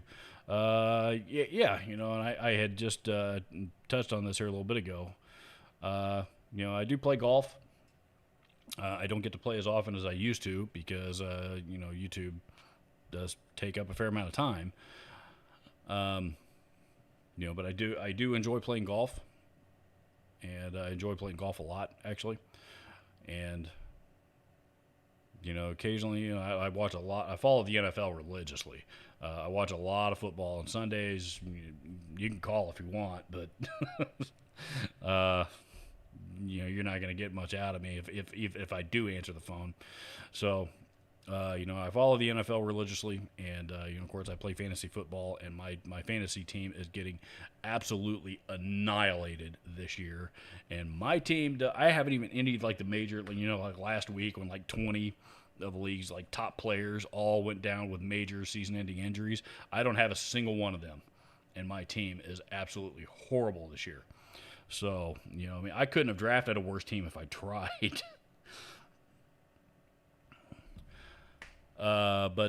Yeah, so, I follow the NFL religiously. I like to play video games sometimes when I have time. I'm not a huge gamer, but I do enjoy video games. I've got a PS4 here lately. I've been, my all-time favorite gaming franchise is Mortal Kombat. So I've been playing in the last 6 months anyway. I've been playing a fair amount of MK11, and here just the last few weeks I finally downloaded it, and I started playing Final Fantasy VII Remake, and I'm still pretty engrossed in that. And I was also playing one of the Assassin's Creed games, and I can't remember which one it was now. And I didn't make it all the way through that one yet. Kind of. Maybe I'll finish it, maybe I won't. I mean, it was cool, but it kind of seemed like a cheap version of of an Uncharted games. The Uncharted games were awesome. So Assassin's Creed. That was the first Assassin's Creed game that I really played, and didn't like it quite as much as. There were some things, as a guy who really liked the Uncharted series. There were some things that I kind of wish that that they did. Anyway. Yeah, those are my hobbies. Robert, you seem to have so much more relaxed and natural in these live shows than the videos, honestly. Yeah, and in the videos, there's a lot more that goes into them, because of it's, number one, I've got to have a little bit more of a game plan formulated in my head before I turn on the camera. And part of the reason why I do that is because I tend to let my brain go, and sometimes I just keep saying, keep talking about whatever thought comes across my mind. And I kind of have this thing, my wife points it out to me, and it drives her crazy. I kind of have this thing where if a thought does cross my mind and I have the intention of getting it out, of speaking whatever it is that crosses my mind, it will get spoken no matter how long it takes me to get there. And I don't know why I do that. I just do. I'm trying to I've only recently discovered that I do that, and I'm trying to be more conscious about it. But so, when I'm turning on the camera to record a video, I try to have a little bit more of a solid game plan in my head about what I want to say and when I want to say it, and just get to the freaking point. Because if I talk too much, you guys, and you guys will do it too, whether you're subscribers or not. You click off the video before it's over. Just because you're sick of listening to me yap. So that's also why with like demo videos, I started opening them up with, I crack a stupid joke, then you see the intro, and then if there's a full track demo, that's usually the first thing you see after the intro, and then I say something for 20 or 30 seconds, and then then again do a playthrough demo. So you guys care a lot more about guitar playing on my channel than you do what comes out of my mouth. So it's not even guitar playing that you care about. You care about what you're after is how said pedal or guitar or amp or whatever sounds. That's the information that you're after the most. So so I definitely am a little bit more on, a little bit more relaxed on live streams, because this is me just hanging out with you guys, and it's a much more relaxed setting for me. Kobe says, Robert, the appeal of your channel is your credibility, brutal honesty, and straight talk. It's like chatting on the back patio over the grill and music. Those two comments, the last two comments completely contradict each other, I think, but I appreciate that very, very much. Whatever it is that you get out of it, whatever it is you get out of my channel. I'm certainly glad that all of you are here.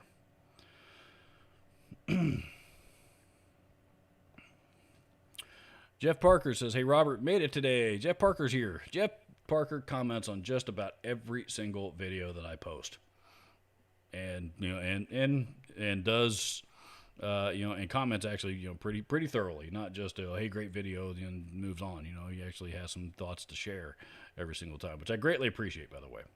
That's very cool.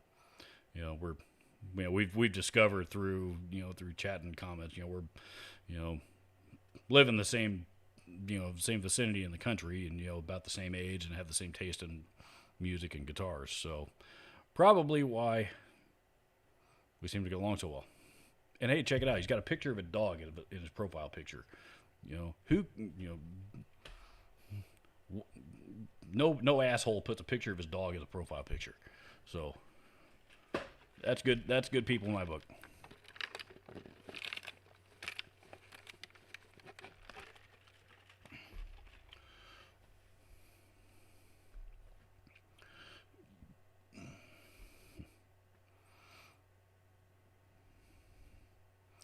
Joey Van Ostrin says McKnight is one of my favorites. Unbreakable Integrity. Yeah, he is. Yeah, there is an entirely different spin on what I was saying about doing reviewing a shitty product. There's an entirely different spin on that scenario if it's something I spend my own money on. If I spend my own money on it, I'm gonna you get what I think. So and a lot of us do that as well. So James Severin says, smack down those trolls. Oh, and he's a good one. I mean, this dude is like, it's a couple of his accounts were actually, accounts that I've always been under the understanding, always been respectful to me. And, I'm not going to get into it. I'm going to save that for a video, but,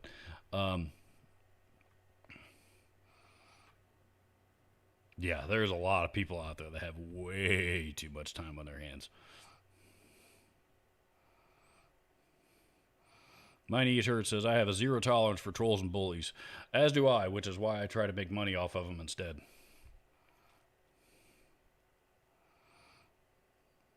Darth Groper says, where is he reading Trolls? That's because I clicked the silent button on him. So no, you can't see him unless he's come back down further down the thread by now, and I haven't seen him yet. But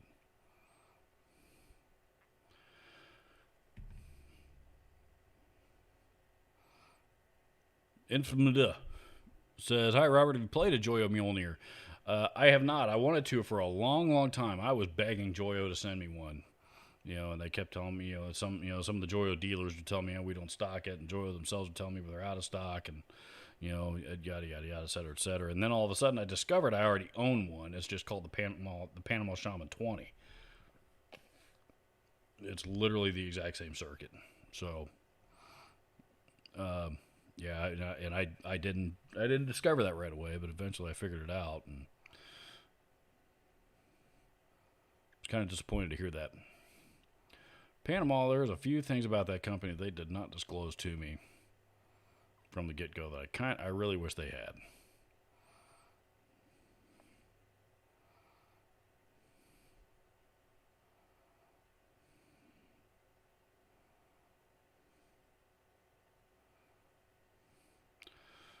Joey Van Ostrin says, who is it that has the Zakk Wylde epi? I've been looking for one. I have no idea. I have one of the Zakk Wylde Vertigo Les Pauls, but I don't have an Epiphone. Music Man says, hi Robert. I really wish that you were Music Man guitars, but but I think you're not just, but I think you're a viewer whose username is Music Man. Regardless, whichever one you are, welcome to you. Thank you for taking the time to come hang out on my live stream. Savannah Guitar says, Daryl Braun reviewed an Xavier Les Paul with a quick change pickup. Sounded great. Those Xaviers aren't too bad either. My understanding is the electronics in them aren't great. If you do buy one, that's for most people that I've talked to that have owned one, that the electronics are the first thing to go. But the build of the guitar itself is actually pretty good.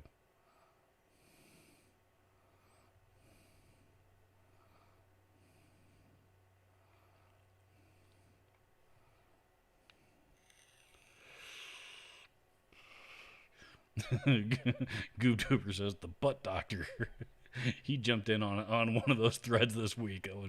Oh my dude, you had me dying laughing.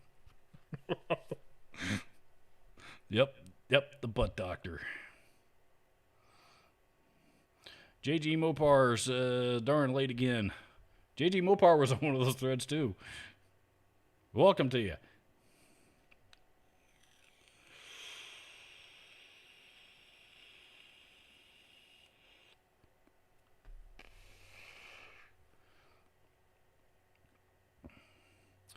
Let's see.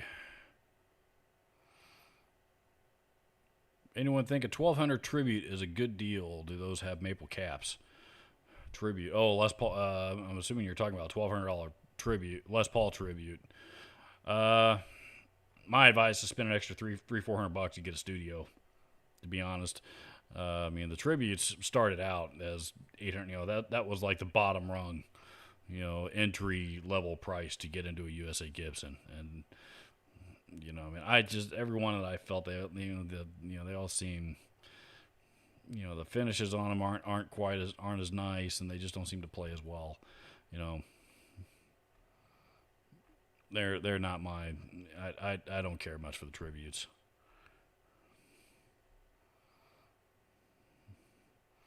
I don't care much for the tributes. Save up just a little bit more money and get yourself a studio. I think you'd be much happier.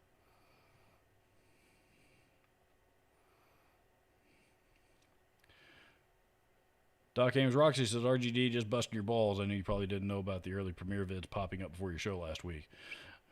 Well, I knew they were going to pop up early, but I was under the impression that they were going to pop up like a half hour before they went live, like everybody else seems to. I get alerts on my phone from the channels that I follow. State Metal Ray does he does a premiere for just about every single one of his videos, and they always seem to go. The premiere always seems to go up exactly 30 minutes before the video goes live. And that's what I thought was going to happen with mine, but apparently not. And I can't find a setting in there to figure out how to schedule that. So I think I'm done with the. I think the RGD Premiere Video experiment has concluded for now. Famer7 says I like Ibanez as a company. I do too.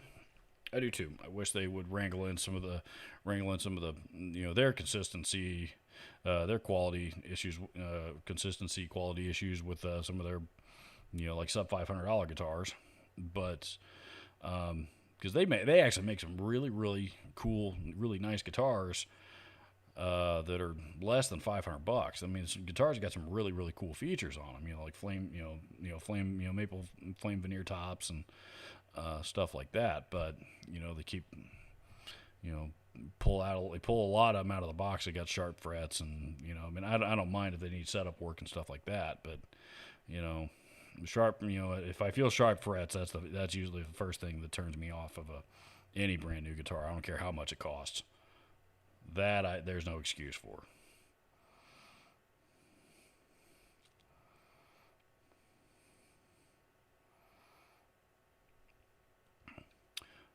Jeff Parker says, so Robert, tapping your experience, late 80, early 90, I saw, old through 3 years, went to passive, your twin bro Guitar Max recommended a guitar.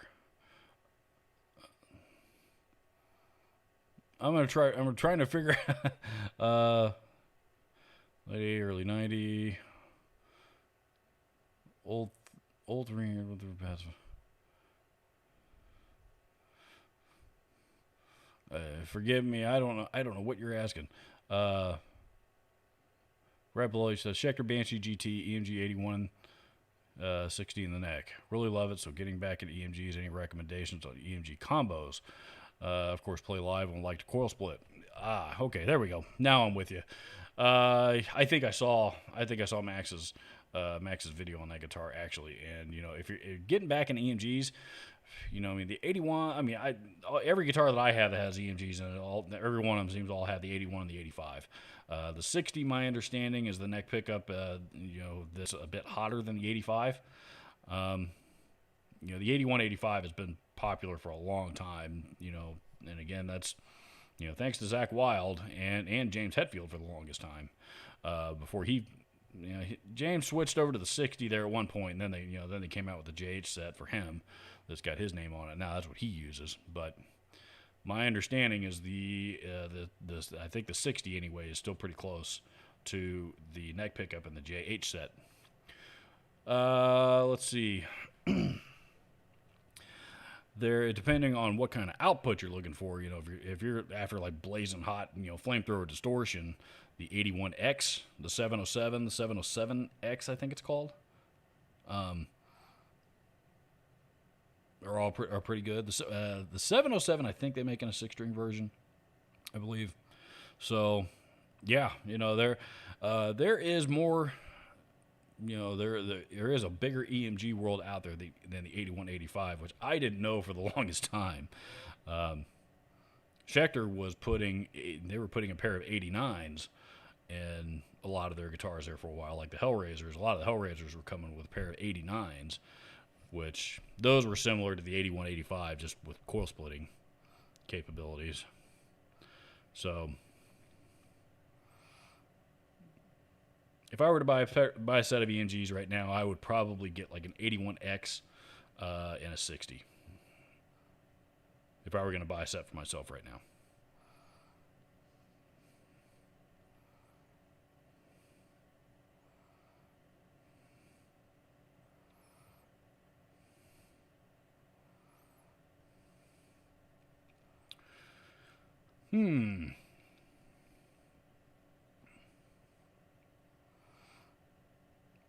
JG Mopar says EMG 8185 is good. EMG 85 is also great at the bridge. The 81 and the 85 are actually the exact same pickup. The only difference between the two is the 85 has about 25% less output than the 81.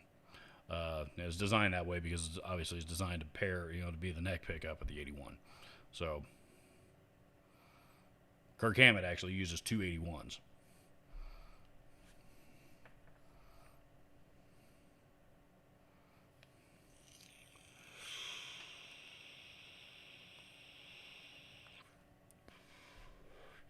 I am, as I'm vaping, I am actually reading through everything in the chat, but I am falling behind some too. So if I do happen to skip over your question, drop it in there again, and I promise I'll get to it. It may not be right away, but I'll get to it.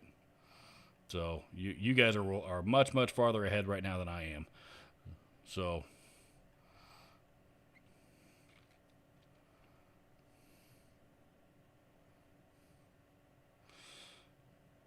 Well, let's see. Christopher Lazat says, have you tried any of the KHDK pedals?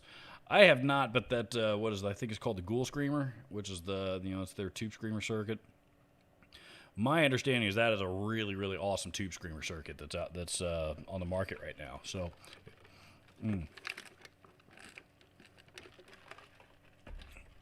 No, I have wanted to try several of the pedals for a while, and one, they're expensive.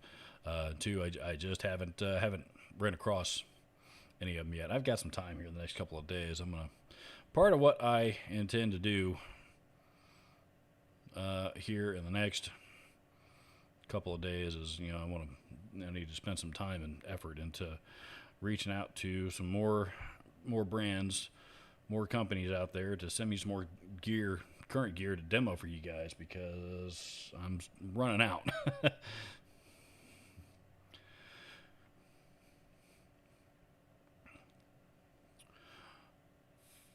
Yuval S. is here. Says, Robert, did you buy Dave Mustaine's new book? Says it's all about Rust in Peace.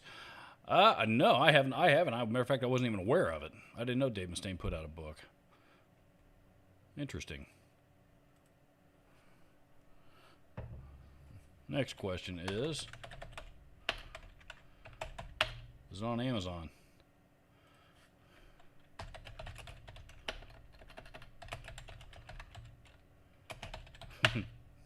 Dave Mustaine book, first thing that comes up.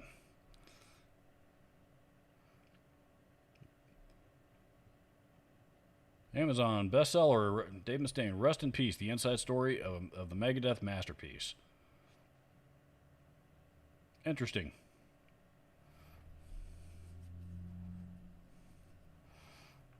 He's got a couple books out, as a matter of fact. Huh. He's got another book out called, Mustaine, a heavy metal memoir. Probably covers more than just the Rust in Peace stuff. Same with David Ellefson, though. Looks like he uses ghostwriters.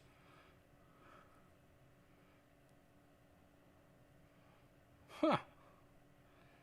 Wow. I should read more novels again.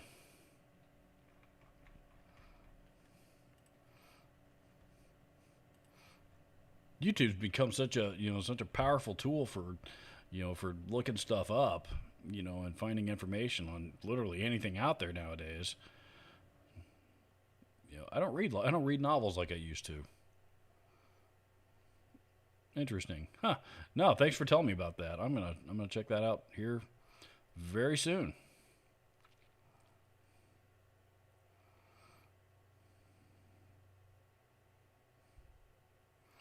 Doc Amos Roxy says, in the Ibanez Jackson type guitars, what price range model to get above average playability? Don't care about fancy inlays, binding, etc. Just need finished playability. I honestly, I think that kind of depends on the brand. To be very honest, in a brand, like an Ibanez or Jackson, you can get a pretty decent playing guitar for, $400 ish. Schecter probably about the same price range. Now any of those guitars, realistically, any of them could be set up should be able to be set up to to play pretty well. That's different. That's different for everybody. So yeah, if it's just if you can find one with a neck profile that you like, that's the biggest challenge. So, and those, especially between those three brands, there's got to be, the Ibanez, Jackson, Schecter, especially those three brands. Even if you throw Dean in there, there's got to be at least one model with a guitar neck that you really like. So, once you find that, your home sale is just a matter of getting it set up properly for you at that point. But don't buy anything that has sharp frets.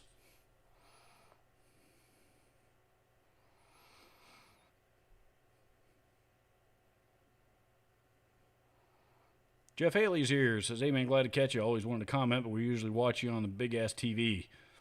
So when Robert's in the house, Robert's in the house. Anyway, the wife and I enjoy your channel. Thank you, sir. Thank you very much. I appreciate it. Glad you were able to pop in and hang out for a while.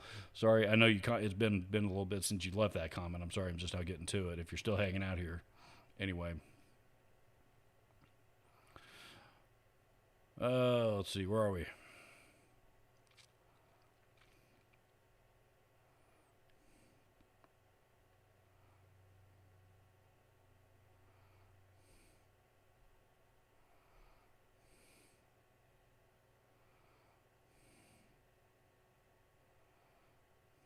You guys are talking amongst yourselves. Doc Amos Roxy says, married over 30 years now. She'll leave when she's tired of it. I suppose that's a good way to look at it.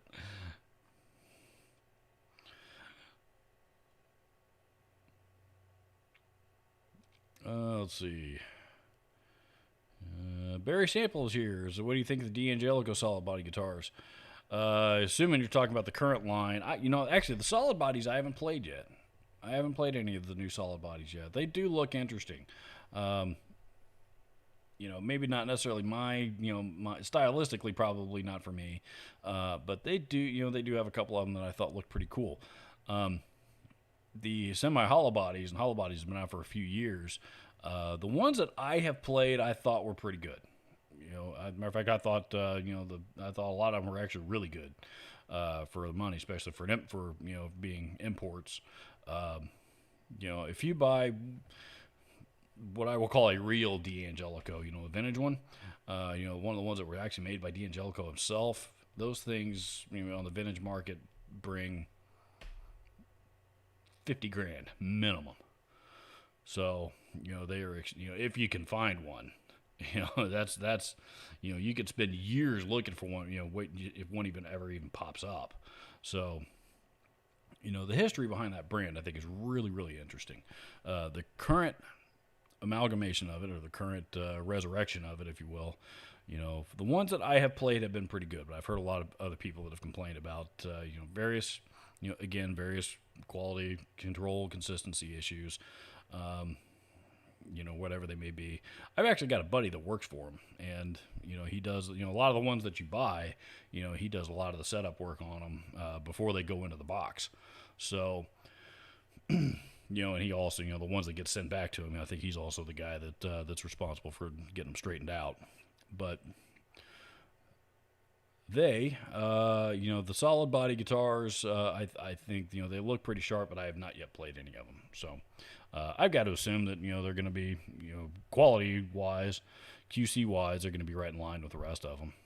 So...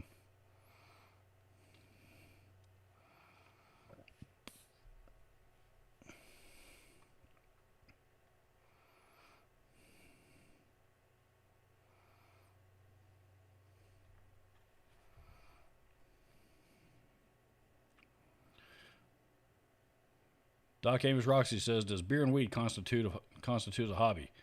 Asking for a friend. I don't participate in either one of those. Well, I certainly used to participate in beer drinking once upon a time, but that was many, many, many years ago, and that was the last I participated in that. So I'm the wrong guy to ask, but I would venture to say yes. Christopher Bass says, "Thanks, Adrian. Deactivators into the new Omen Elite 7 string sounds really good too."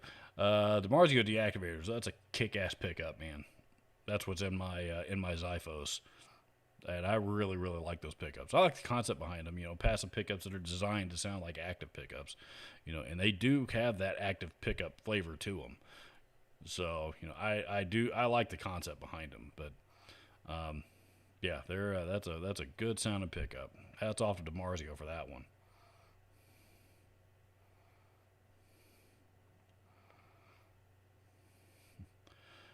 My knees hurt says, "I think it's easier to talk to an audience than just a camera."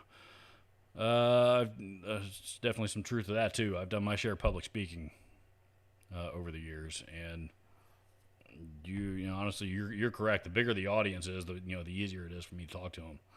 I'm a lot more comfortable in front of a crowd of a couple hundred people than I am in front of a crowd of 10 or 20.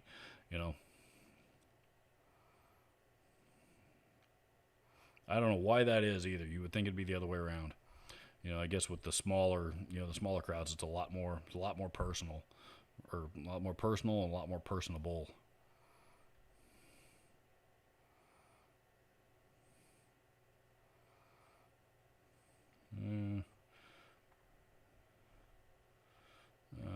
Damn it. YouTube did that jumpy downy to the bottom of the screeny thing on me here again.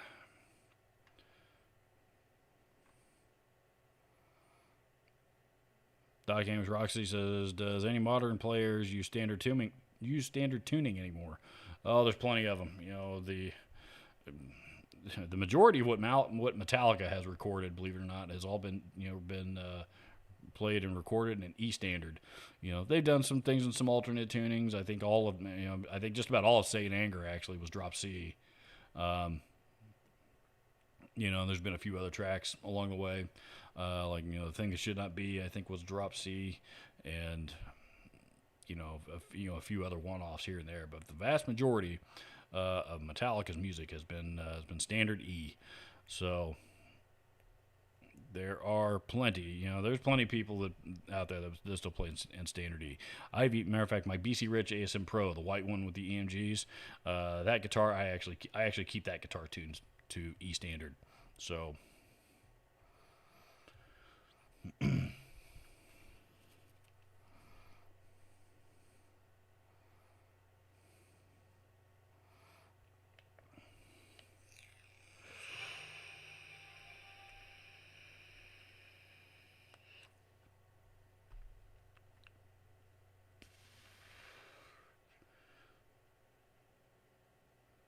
lots of people in the chat that played E standard. I've got guitars in all kinds of tunings. The ASM Pros and standard. My One of my Explorers is actually tuned to E standard. The other one's half step down, so E flat.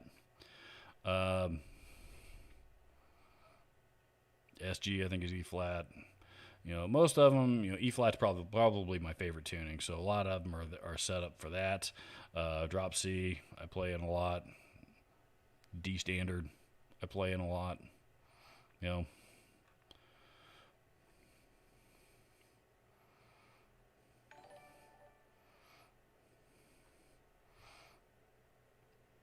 Sean Wise, Cubs fan again in the super chat. Living in there alone today, but thank you, sir. Very much appreciate it. Says I'm thinking of doing a pickup swap in my Les Paul this winter. Duncan 59, Seth Lovers, or Pearly Gates. What do you think? Ooh, I would probably go with Pearly Gates. Pearly Gates has just kind of got that little bit of a the 59s are the 59 I think is best paired with is a good neck pickup, but I think it's best paired with like a JB or something. My opinion. The Seth Lovers I've actually never used. Those are from what I've heard of those, and I've heard sound bites and the way that Duncan describes them themselves. They're probably a little bit on the vintage, a little bit too vintagey sounding for my taste. The Pearly Gates, on the other hand, the Pearly Gates is kind of is similar to a 59, but it's got a little bit more oomph to it. So not a lot, but a little bit. It's still considered a pretty moderate output pickup. But that was it was designed with Billy Gibbons in mind. So between those three, I would probably go with the Pearly Gates.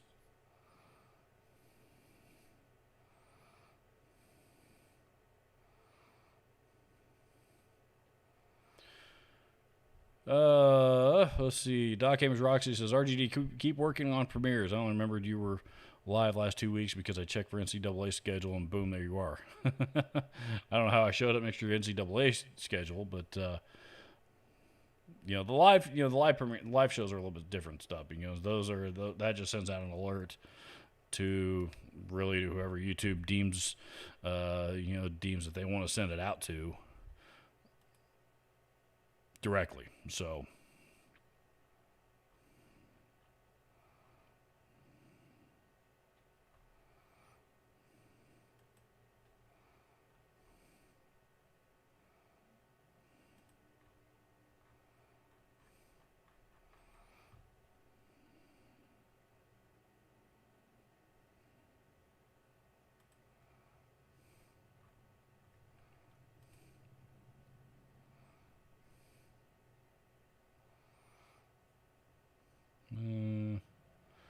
hey, Mikey Gabbard's here. Says I bought a Boss Katana 50 yesterday. Cool.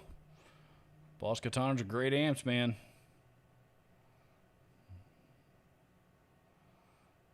Boss Katanas are great amps. I've sold a ton of those things.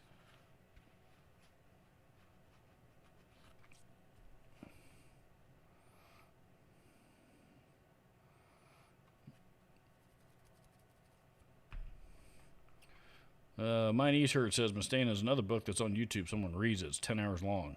Interesting. Maybe I'll do the book on YouTube thing. I didn't know that was a thing.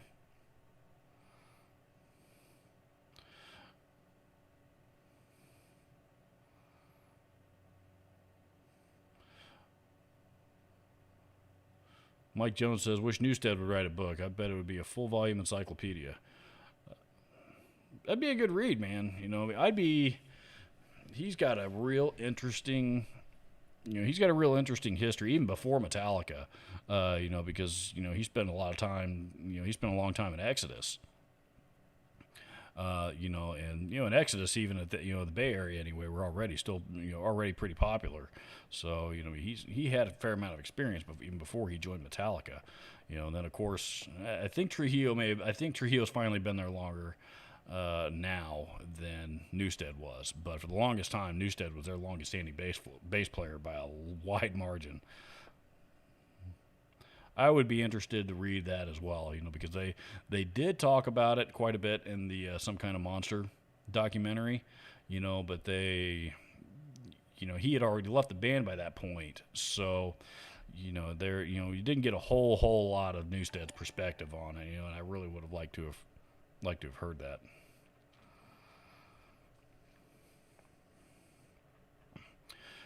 Doc Amos Roxy down the super chat says, I enjoy these when I catch them. Thank you, sir. Thank you very, very much. We talked about earlier. I don't know if it was before you jumped in here yet or not, but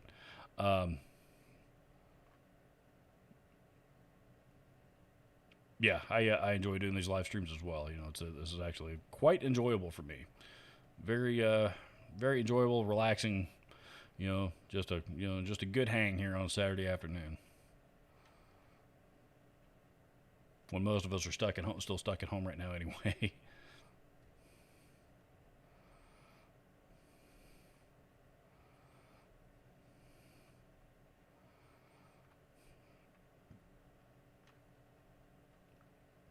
So you guys are talking amongst yourselves.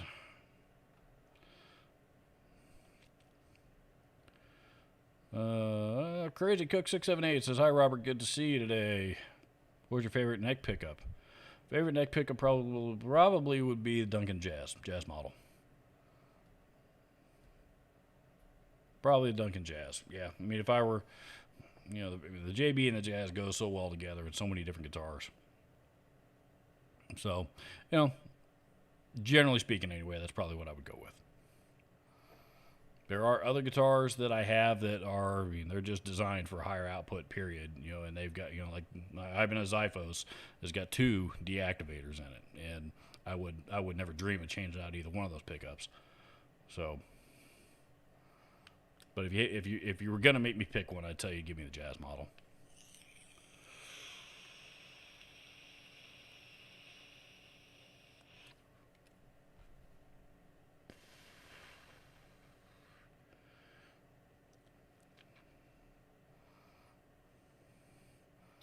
Christopher Bass says, which MG neck is bright as hell like a Jazz? Is that the 85 or the 60? I think it's the 60.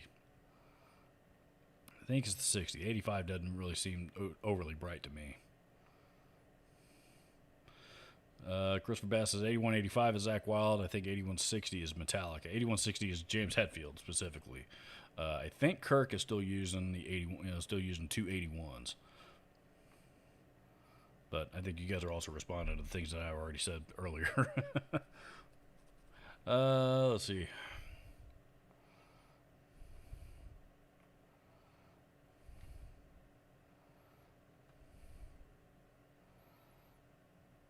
Jeff Parker says, one of the benefits of COVID, I've read 23 novels since March, several guitar books. I've been working this whole time, fortunately. So, I've been working from home, but, I've been spending a lot of time working. So, unfortunately, I haven't gotten to do, my reading habits have not had the opportunity to improve much. Terrence Fleming says got an 04 Washburn X50 last week. From FedEx guy dropped it off upside down. The neck was snapped. I was able to save it thanks to YouTube. Though, has this ever happened to you? No, I don't think I've ever. I have had a guitar delivered delivered to me upside down before, and yeah, that pissed me off when it happened. But, I pulled the guitar out. It was, it actually appeared to be just fine. So, if I remember correctly, anyway, I don't think I've ever had a guitar arrive damaged. Fortunately, yeah, there we go. I don't think I've ever had a guitar arrive to me damaged. However, being on the store end of that, I've certainly pulled guitars out of the box that that were damaged before the store. It does happen.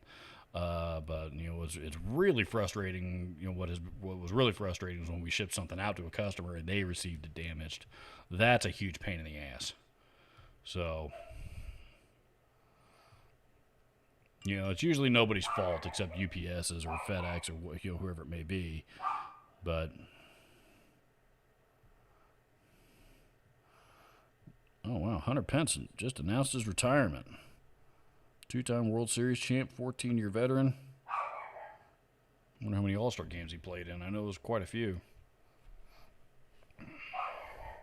Start out with the Astros. My Astros.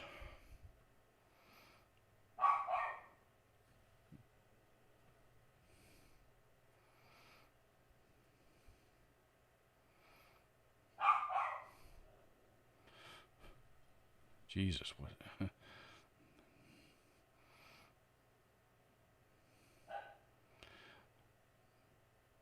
Schecter ruins their guitars by not dressing the frets on the cheaper stuff. Try before you buy it and make sure they didn't level the frets flat.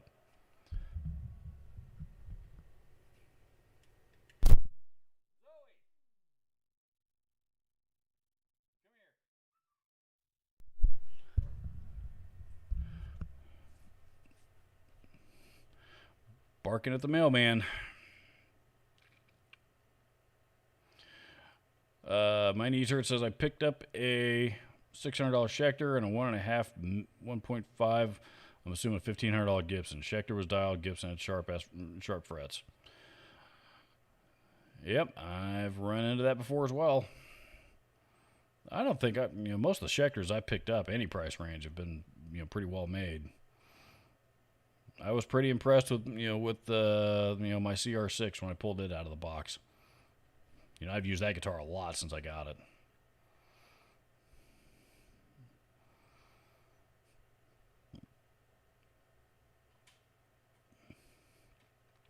Christopher Bass says you can't blame sharp frets on quality control. The difference in humidity and the drying of the wood causes it.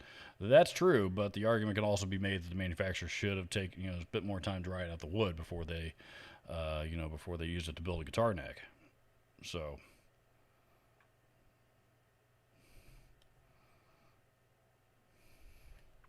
Doesn't mean that developing sharp frets still can't occur again farther down the road. I get that, but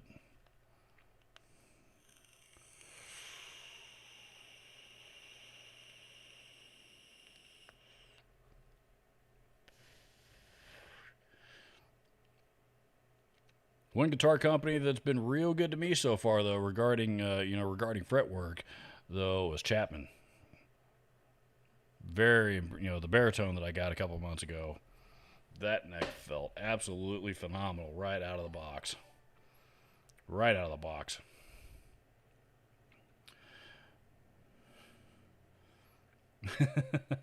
Jeff Parker, the super chat says, Zoe Tree Fund from Hemi. He's got a dog named Hemi.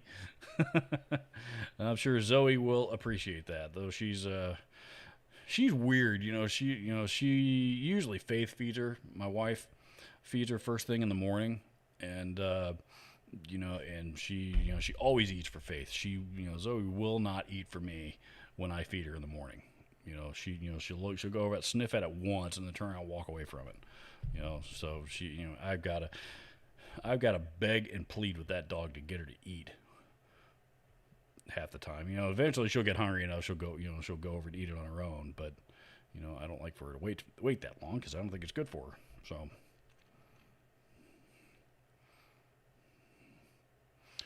whoa, 2 hours and 13 minutes. We've been at this thing for a while. Well, I don't have anywhere to be. There's still 37 of you in here hanging out according to this. So, I'm gonna at least see if I can't get down to the bottom of the thread and get caught up to where you guys are.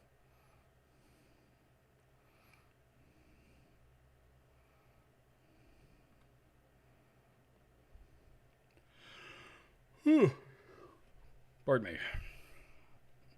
And then I'm going to go take a nap.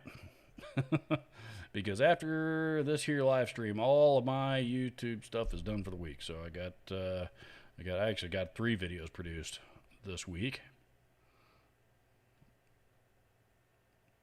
That'll all be up here in a couple weeks. So I got all 3 of those done last night. And I don't really have anything else I need to do. And if I do have anything else that I need to do, it's not anything that I can't do from my phone while I'm on the couch playing Final Fantasy.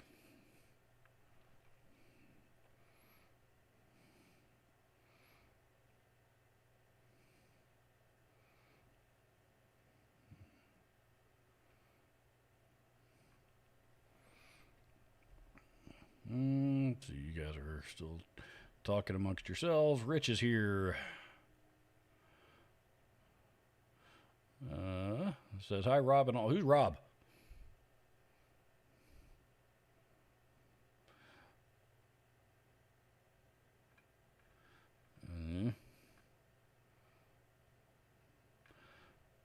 Southern Gentleman is here. Says, have you ever used Gravity, Red Bear, or Blue Chip picks? If so, did you like using them? I have not.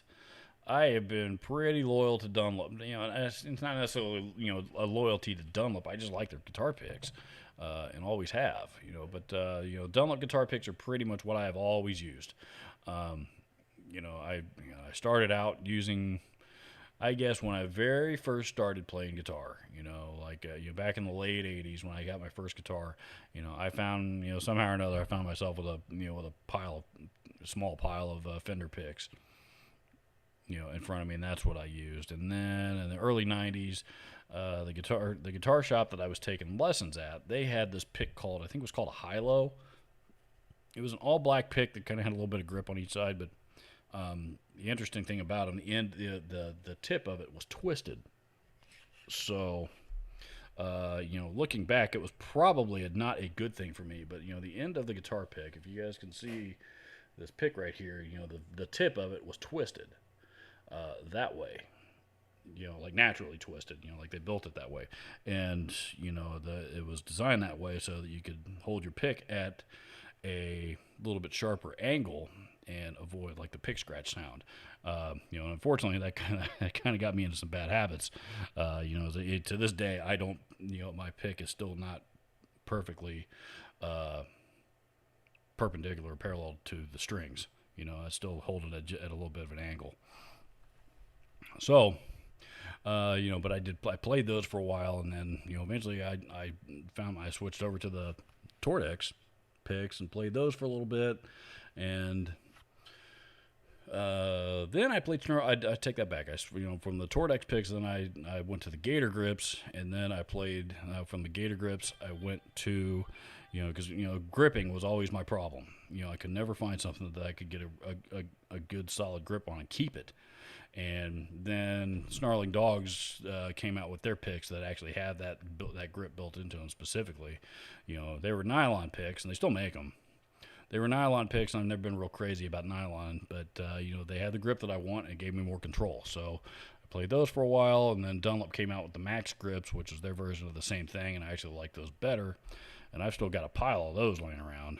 And up until here about a year ago, when I switched over to the Dunlop Flow picks, which are kind of similar, kind of along the same lines. It's got a little bit of a grip to them, but it's the Ultex material that I like, and that's what I've been using ever since. So, the Gravity picks, those are weird, man. I think that's like the one that kind of looks like kind of looks like a chicken head with a weird hole in it. If that's the one I'm thinking of, I've not used them at all. It seems a little gimmicky to me. But but again, I've not tried it. There may be some genius behind that one though. The Red Bear or the Blue Chip picks, unfortunately, I'm not familiar with.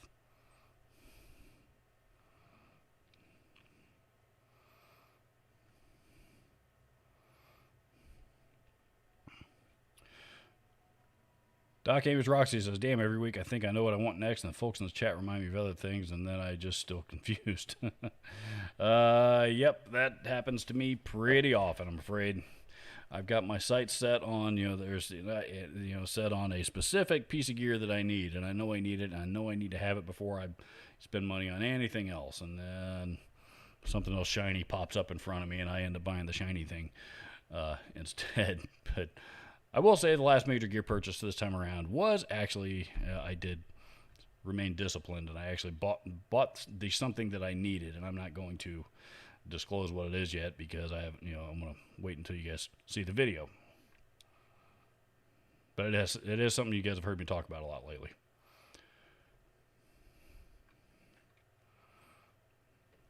Let's see. Mike St. Croix is here.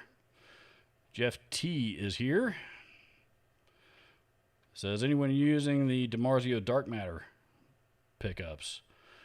Like or dislike? I am not familiar with those.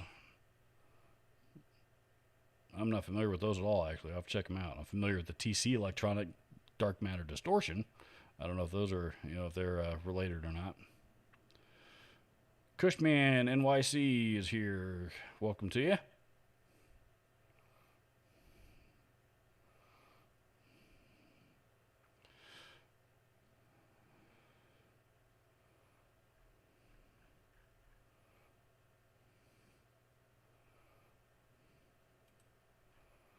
think I may have finally made it all the way down.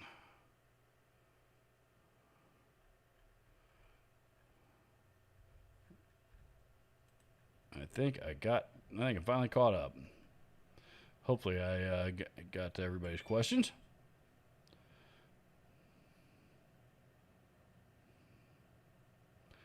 Rick James 5150 says, Damon, I missed the live show. You caught the last minute or two or three of it.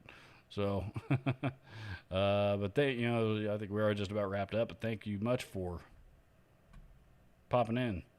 Thunder Falcon says Jazz 3XL4 for me, or Jackson Jazz 3XL for me. That's kind of what I like about these Dunlop flow picks. Is these are, they're kind of a Jazz 3 shape. This one's rounded off now because I've played the hell out of it, but that one still got its point left. This guy here, it's got the Jazz 3 shape to it, and including the sharp point, which I'm really liking. Never played a pick with a sharp pointed tip like that, but it's more the size of a standard size pick. So.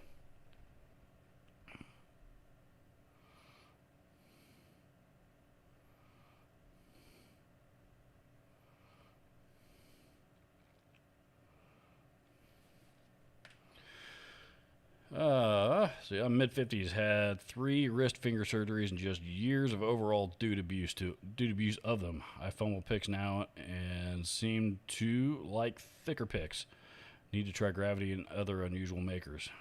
You might also try picker's grip, to be honest with you. If you're fumbling picks all over the place, this isn't me plugging a sponsor. This is legitimate. Picker's Grip is actually a pretty good product specifically for that purpose. You might want to give it a try. I mean, it's, for $10, it's worth it.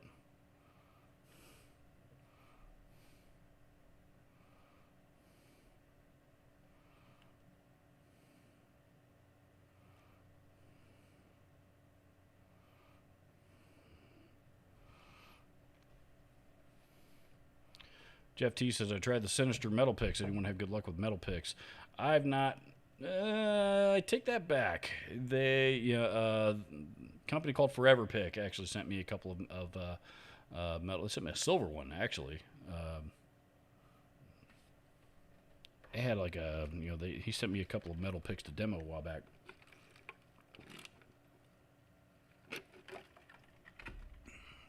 And as a thank you, I think this is it. Yeah. As a thank you, he actually sent me.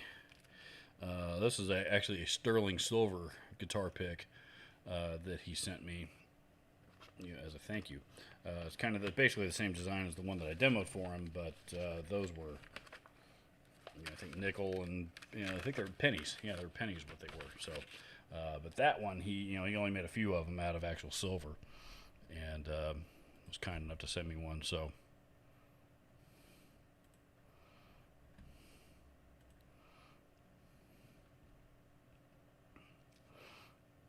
but keep in mind the thickness on a metal pick. If it says 0.73, that's gonna be the equivalent to about 3 millimeter on anything else.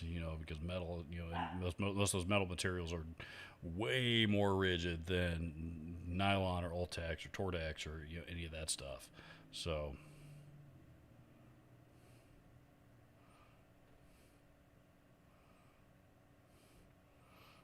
Stephen Holt is here. Says I love the flow and Primetone picks. The Primetone picks.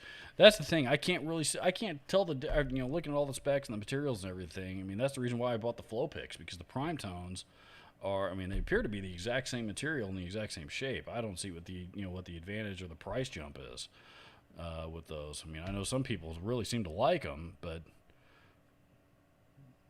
I can't see what the difference is between those and the flow standards. The flow grip, I think, is what do they call these? Flow grip, or just regular flow standard. I think the flow grip are the big thick ones, which I don't like.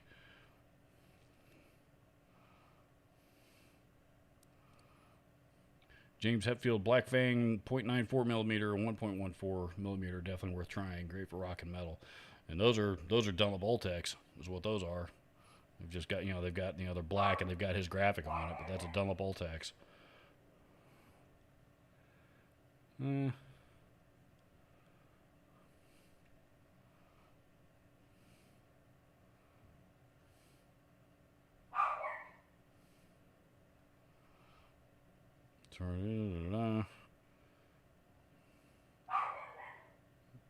So, alrighty. Awesome. Guys, thank you all so much for taking the time to hang out here today. I am going to split. So, we are, pushing 2.5 hours today. So, but that's okay. So at any rate, everybody enjoy the rest of your weekend. Make sure you keep an eye out for the new video that's going up first thing tomorrow morning.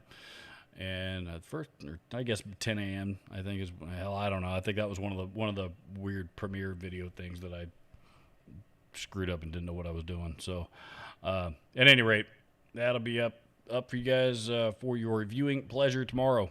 So, have a great rest of your weekend. Adios. See you later. Bye.